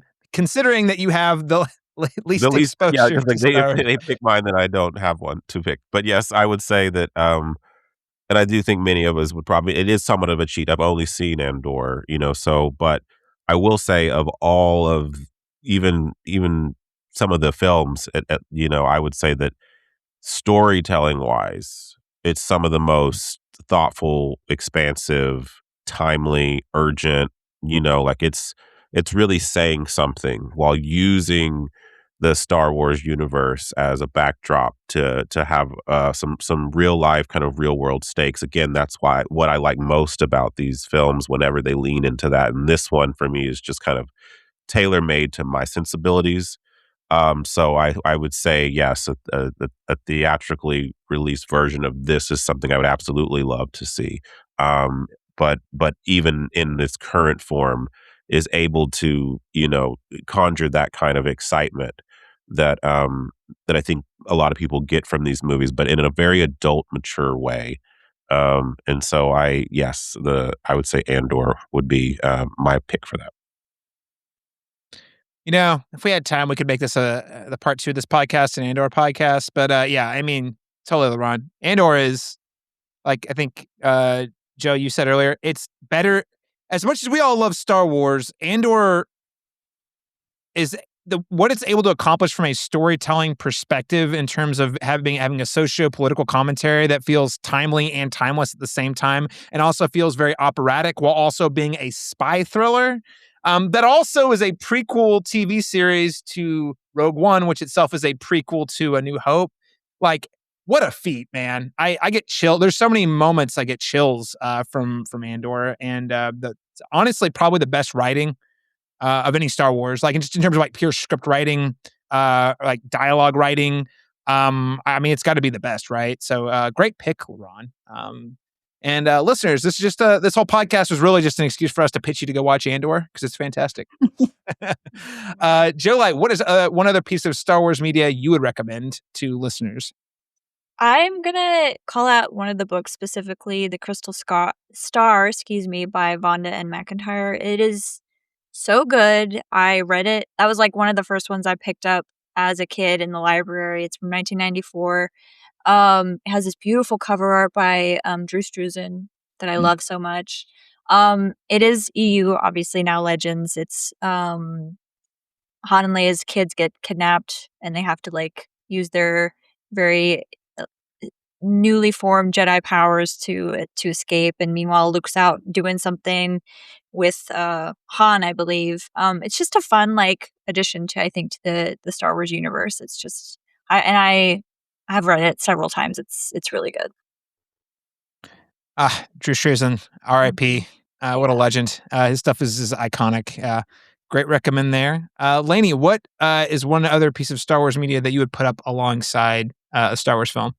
I've already mentioned the other ones, so of Clone Wars and Ahsoka and everything. So I've actually got something different, and because it provides a different kind of perspective on what's going on in kind of the geopolitical, like the political system after the fall of the Republic, and that is actually The Bad Batch, because you have this story of these 4, clones that don't fit the mold of the other clones, right? And how their world suddenly, they've been fighting for this republic who becomes an empire, right? And their struggle through that and realizing that what what they'd been fighting for was not what they thought it was, right? And then also how the empire turns on them and all of the other clones as completely expendable, and really kind of that commentary about how we treat our own military and military veterans, about this kind of discarding, that when they're perceived to be no longer of use, and which is actually kind of heavy commentary to hide within an animated film that you think, that has a lot of things that are going to appeal to some kids and funny moments, but has really strong characters. And it's probably one of the only other times like Star Wars is like an animated Star Wars has caused me to cry when we lose one of those characters, and I'm not going to spoil that, but my family, we sat there and we were like, they didn't just break our hearts like that. And so it's that brotherhood, it's this how, like, what happens when everything you've been fighting for isn't what you thought it was, and that you weren't fighting for what you thought, and so it's their journey and through this, and while trying to create this keep together their unit, their little family, and then even losing one in one way and losing another member of that family in another way. So it's a really great perspective of what happens right after the Republic falls and the Empire rises. It's funny going through like the things we talked about that we like to see in a Star Wars, movie. I would say the Bad Batch definitely has all the ingredients. It's a really underrated show that I think a lot of people just wrote off because it's like, oh, it's a spinoff of the Clone Wars. I don't need to catch up with it, but it's top notch stuff. And honestly, I would say that and Andor, if you are interested in sort of the transition from Galactic Republic to Galactic Empire and the rise of fascism, those are the 2 shows to watch. Even though one's animated, one's live action, but you also get to see how the galaxy is changing right in front of their eyes, like systematically, and how it's really compelling stuff, honestly. Yeah, Lanie, Bad Batch, great recommendation. I'm gonna go a little lighter. We all know the Clone Wars animated show we've already talked about. I'm gonna recommend the other one. Big Gennady Tarkovsky fan here. Samurai Jack, one of my favorite animated programs of all time. Cartoon Network, Adult Swim. He also, part of the reason Samurai Jack got paused indefinitely for like 15 years was because he got an offer to go work for Lucasfilm to make a 2D animated Star Wars TV series.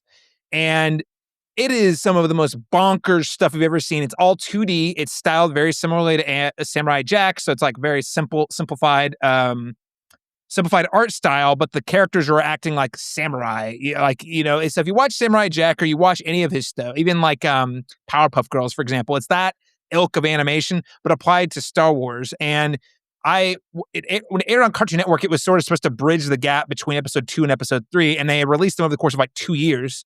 When you're a kid, a 3-year wait for movies is like, just feels like, oh my God, how that's never going to come. And this series was like a nice little bridge.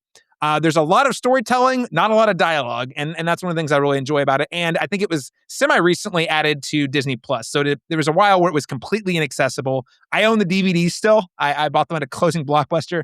But there was probably about good like 3 or 4 years or more where they were completely inaccessible. Now available on Disney Plus. If you're a big fan of, again, Gennady Tarkovsky style, he's currently doing Primal on HBO.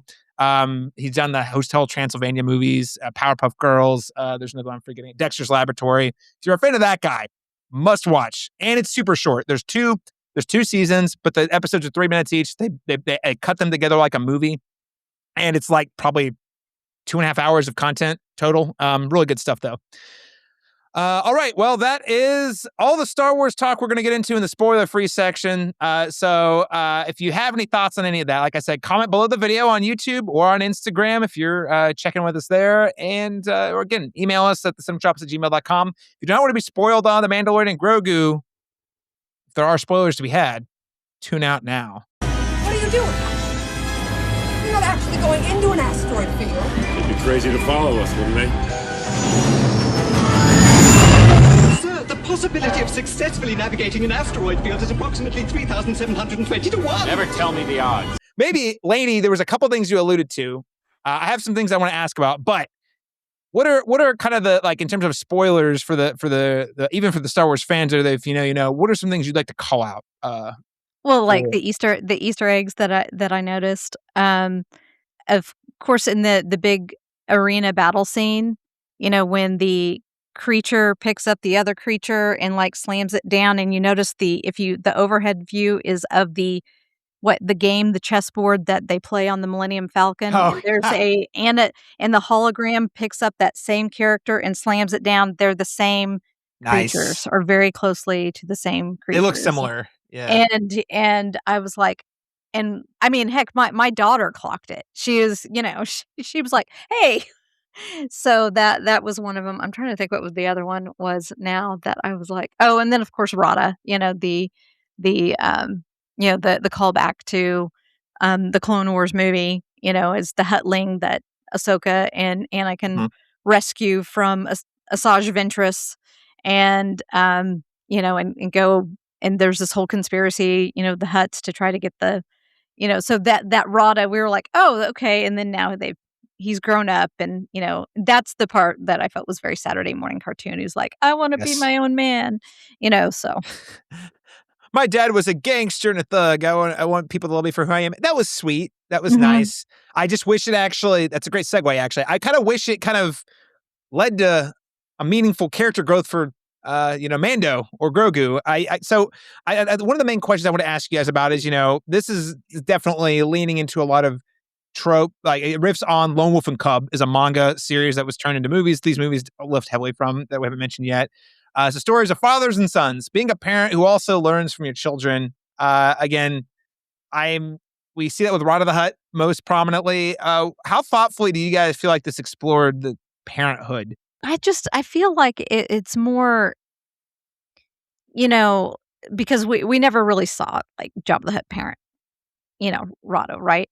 And with right now, I feel like with Mando and Grogu, it's really more of a mentorship thing than a parenting type thing, So, except maybe at the end when he was like, "Okay, now I'm going to teach you how to fly the ship," because he didn't know before, and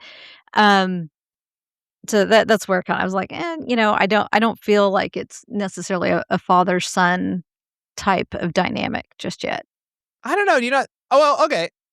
I don't want to debate that necessarily because I that's how I've been reading their arc on the show. Well, I think that's how it's meant Yeah. to be read. Don't Yeah. get me wrong. I think that it's meant to be read that way. I just it's just I'm not buying it yet, and maybe Yeah. Okay. No, that's totally fair. That's totally fair.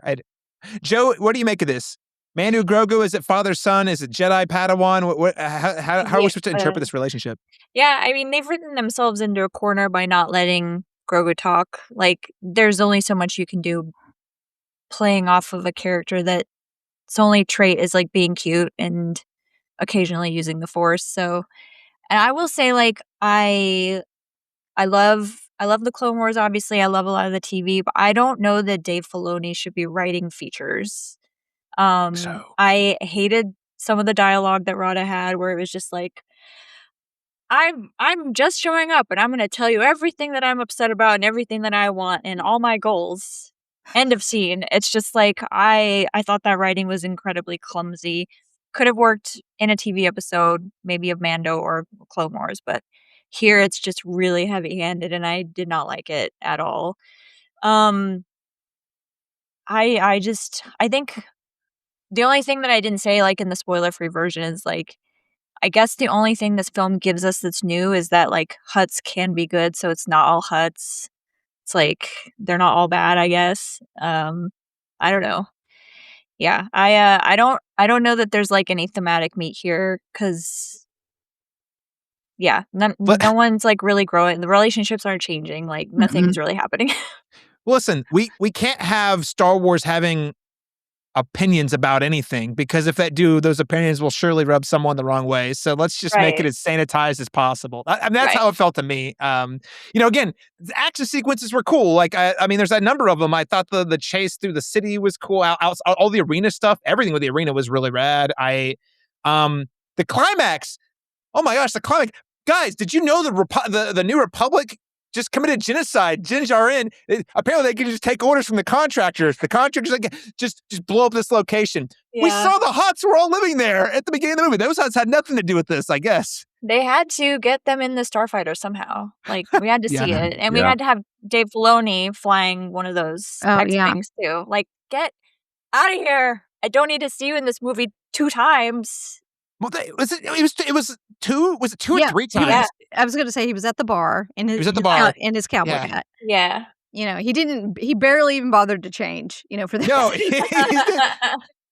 Laron, so for some context, you probably have no idea what we're talking about. Dave Filoni is the protege of George Lucas. He is the guy who ran the Clone Wars, all the animated stuff, and he is now the chief creative officer of Lucasfilm, and is now that Kathleen Kennedy has stepped out, is now co-running everything. So he's the creative side of that brain. And he's done, as we've already said here, he's done some amazing work on TV. Like especially the animated stuff, like really, really good.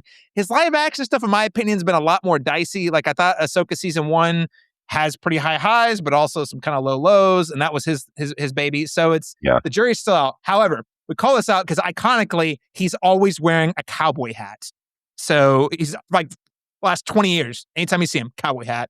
And we get to the bar, he's at the bar wearing a cowboy hat. And yes, my audience also the first time he showed up, they kind of cheered. The second time, people kind of groaned a little bit. You're like, I think that's audience, exactly. yeah. And I wasn't and when I said that there was a combination of cheers and groans throughout the process, that is specifically something that happened. And I don't know, but I don't know what it is. I'm just thinking the movie at large. I'm just like, oh, what's not working? So that's interesting.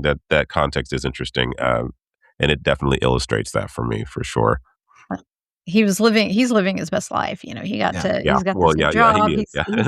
He got to make this movie. He got to be in this movie. And then at the same time, like who were Star Wars fans going to blame now that Kathleen Kennedy's gone? Because guess what? There's been some major missteps, in my opinion, with Boba. The Book of Boba Fett, and Terrible. even some of the struggles of Acolyte and of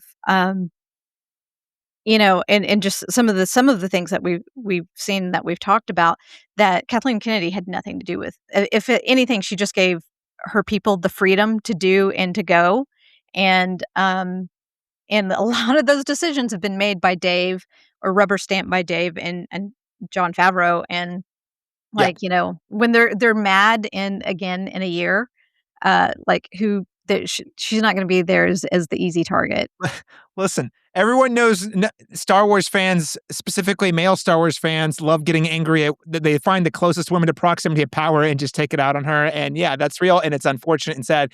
I think Kathleen Kennedy, it's not been a perfect handing off, but I think in terms of who's took over, she was the right person for the job. And I actually think I highly recommend, and this is a great segue to the next topic. If you're at all interested, read her exit interview. I think it was with Deadline.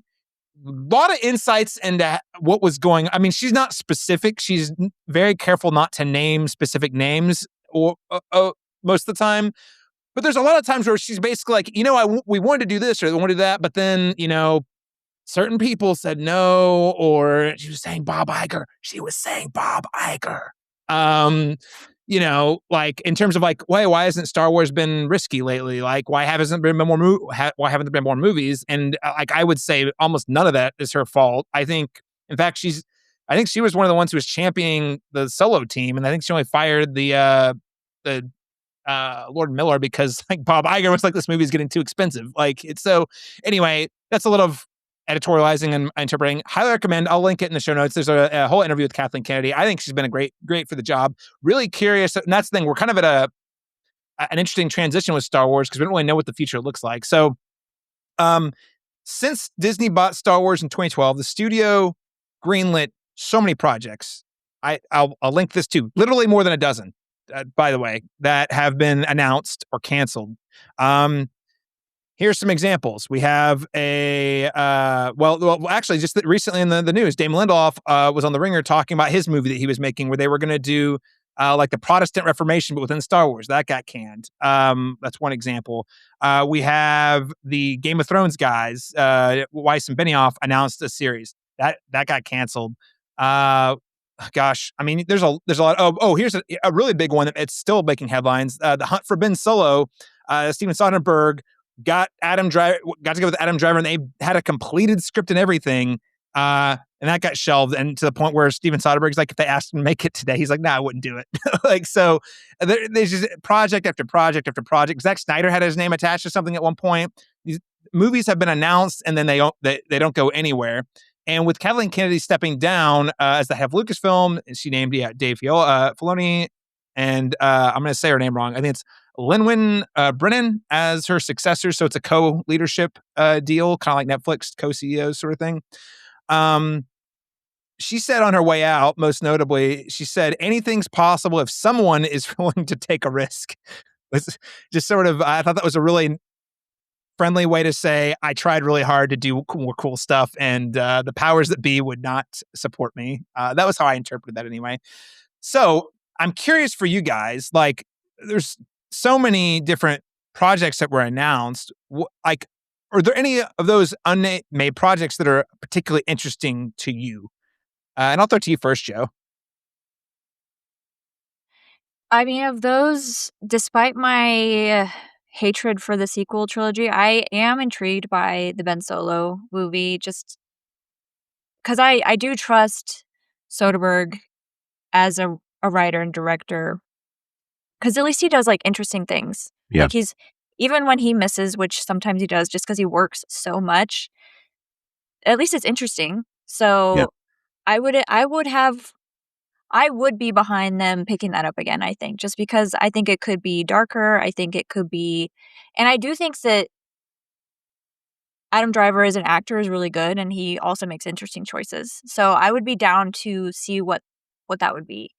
I was just gonna look up where there was Knights of the Old Republic. Oh yes, I think that may have been the James Mangold movie. I believe that has not been officially canceled, but it is not in development currently. Yeah, there were rumors that they might move that to TV, I think, or something. I can't remember exactly what I read, but I would be definitely down for exploring that era too. Even though Acolyte didn't do so well for like Old Republic stuff, I love those games, and I think they could be really fun and rich and exciting to explore. And they have a new game coming out soon too, so Yeah. could be some nice synergy across media there. Yeah, pitch it. Yeah. I gotta say, again, we're not here to relitigate all the sequel trilogies, but I will say if the hunt for Ben Solo came to fruition, it would make me feel significantly better about how because I really loved what they were doing with Kylo Ren. Like, I really loved both 7 and 8, and I was like, man, they are cooking. Can't wait to see what they do with him in the third movie. And then the direction they took it in was so wildly disappointing. I'm like, if you get a cool take on it, it could like resurrect it. And I think to your point, what was interesting to me about that pitch is neither Adam Driver or Soderbergh need Star Wars. Like those guys, it means they actually probably had an idea they really believed in and believed the audience would like it, that they took it upon themselves to pitch and write. That says something to me because like those guys, neither of them seem like Star Wars loyalists of any kind. So yeah, it's a bummer. Lanie James, what is one of the Star Wars projects that has not come to fruition? Which one of those sounds interesting to you?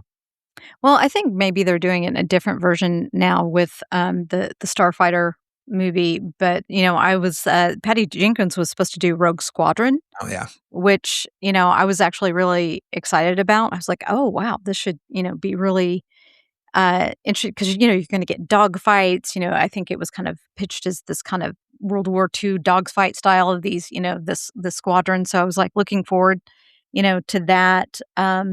It's still going to be interesting to see if the Rey movie gets made. I actually really like Daisy Ridley, and I've watched her in other films, and she's actually a good actress. Good. So I'd like to see those get made. I'm interested in I don't feel like that was where the sequel trilogy really struggled. Is believing or understanding why Ben Solo, Kylo Ren actually makes that transition to the dark side. Really what happened, what was so dark that he was actually pulled that way, and maybe that movie would tell that. So I think that would be worthwhile to see, because then I think it would kind of give more meat to that, to your point, Caleb, to that sequel story. But I'm anxious now to see really what they do with Ahsoka in season 2, and kind of going a little bit more deep into the lore of the Force with the Mortis gods and how that's going to play out. And I really hope they don't mess it up. So that's all I'm saying. I'm with you on that. That is a super interesting plot thread that Filoni's been working on for many, many years, since the Clone Wars, and it's a big piece of lore that they really teased off at the end of Ahsoka season 1. And man, it's so interesting. Please don't mess it up.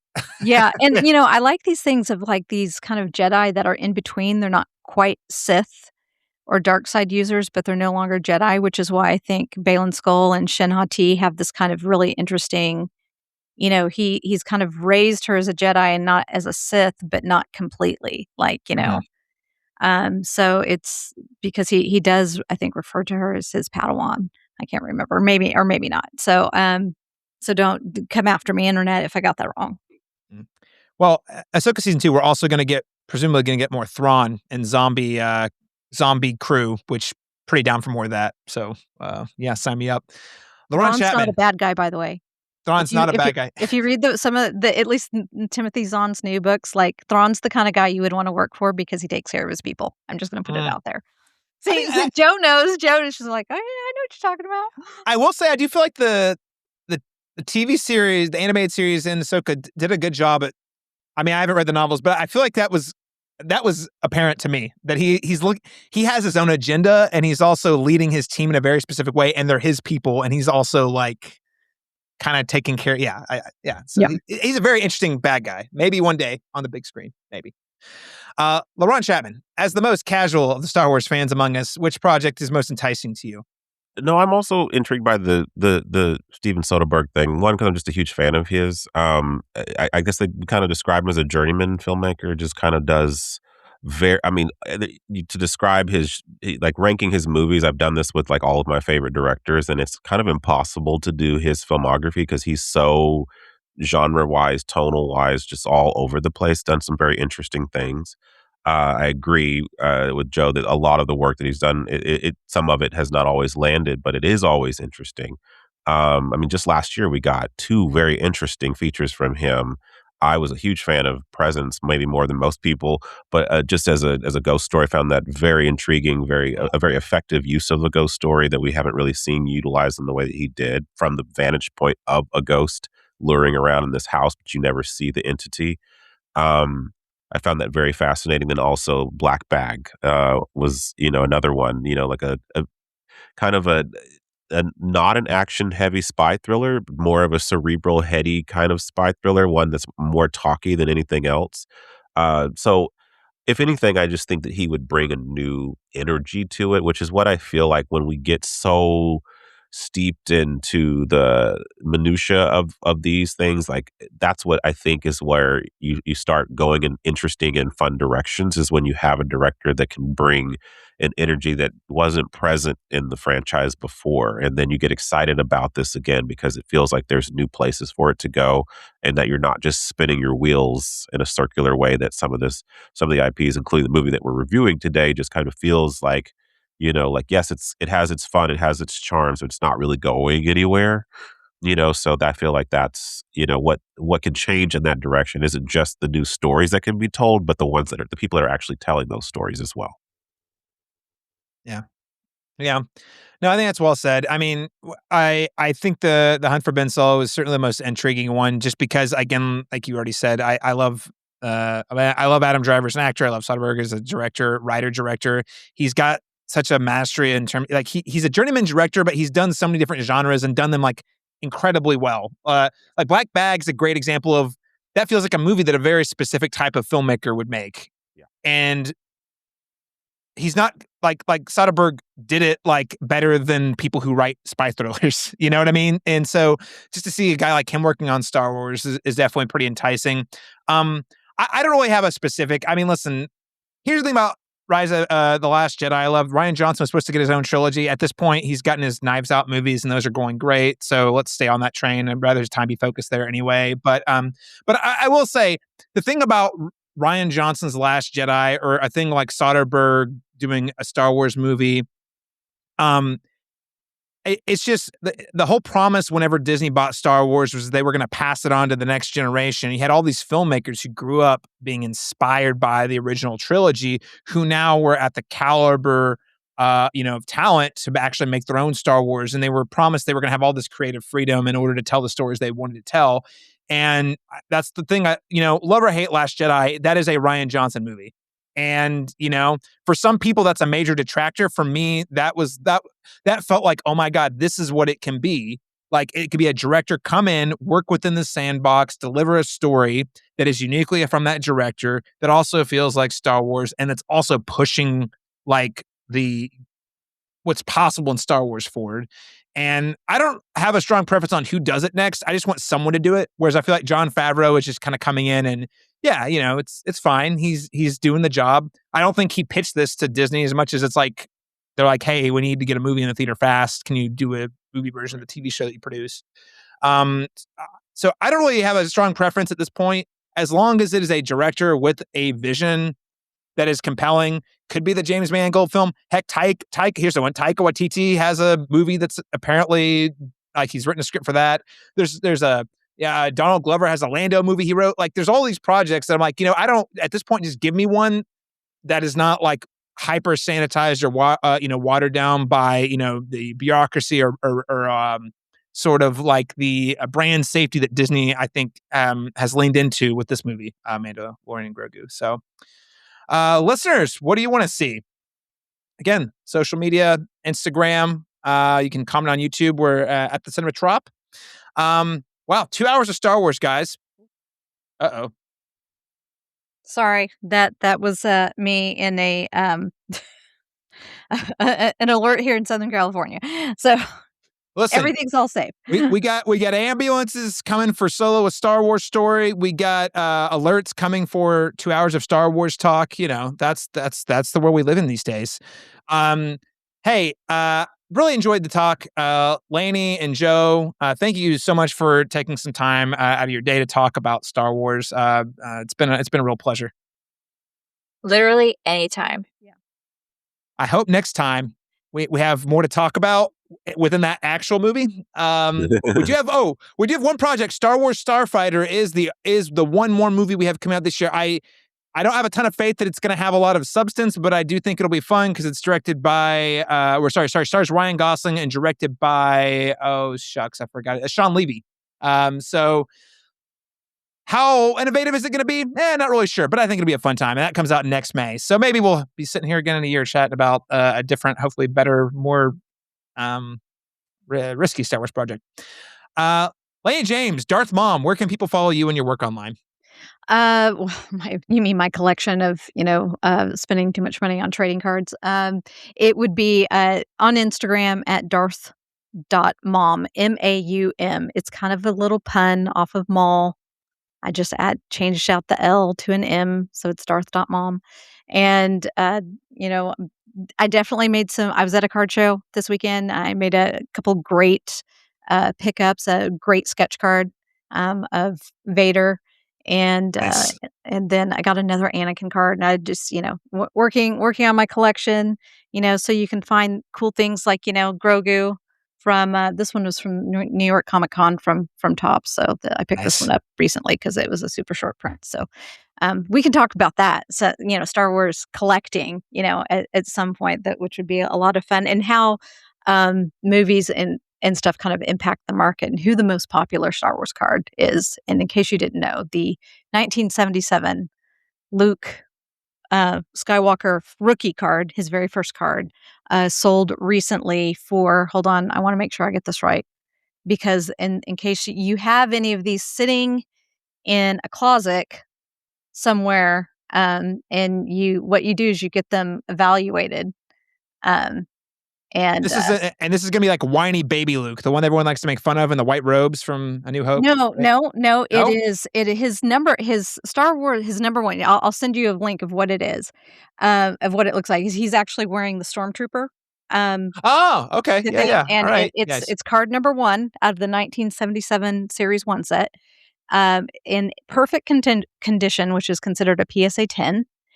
Recently shattered records of a sale of $687,500. And then the Darth Vader rookie, his first card, out of that same set, sold for like almost $300,000. So if you have, now these are in pristine condition, folks, but go check your closets underneath your bed, your parents' house, the parents' attic, and see if you have any of these sitting in your collection. So every time I talk to Lanie about trading cards, I have deep regrets about losing my Pokemon cards. I have deep regrets about losing the Pokemon cards every time, because Lanie's like, if you just held on to that, even just shoved it like in a notebook for 20 years, could have bought your retirement, no big deal. So I send him Game of Thrones cards now, like when I run across them. She does. Specifically, the first one you sent me in pristine condition was the card where Peter Baelish Littlefinger dies. Yes. Inside joke for everyone knows my favorite character being woefully poorly written to his death. Joe Light, where can people follow you and your work online? I'm on Letterboxd at Jojo Binks 1. Final Draft blog, writing a lot over there. Just talked to the director of Obsession. He's a cool dude. Nice. No Film School. Making films now with Spencer Sakurai. If you want to check out his YouTube channel, we're gonna have some content coming out pretty soon on our projects. Very cool. Cool stuff. It's been super fun. I've been seeing a lot more of the filmmaking stories pop up on Instagram, and it looks like you guys are having a great time. Yeah, it's fun. Laron Chapman, where can people follow you and all of your work online? They can follow me here at thecinematropolis.com for more episodes. They can also follow my review column, Real Insights with Laron Chapman, also here at thecinematropolis.com. And if they want to follow me on Letterboxd, I'm a pretty prolific mini Cinebite writer, in terms of just giving initial thoughts on literally every film I've seen every week, because I'm a consistent and avid moviegoer at black_cine_man. Guys, you gotta check him out. Laron Chapman literally writes reviews for everything. I mean, I'll write a 1-sentence review for most things. And occasionally, if I feel passionate, I'll write 2 sentences or more. Laron Chapman writes little mini essays for everything. So check it out, Letterboxd. Of course, you can find me on all the social media, mostly Instagram these days. Letterboxd, the big one, at C Masters Talk. That's letter C Masters Talk. Or just head on over to thecinematropolis.com. We've got a lot of Dead Center stuff coming your way. So if you live in Oklahoma City, or maybe if you don't, you want to go check out Oklahoma Film, deadcenterfilm.org. Keep your eyes peeled to cinematropolis.com, our YouTube channel. We're going to have a really great preview episode coming from the programming team next week. We'll catch you again next time.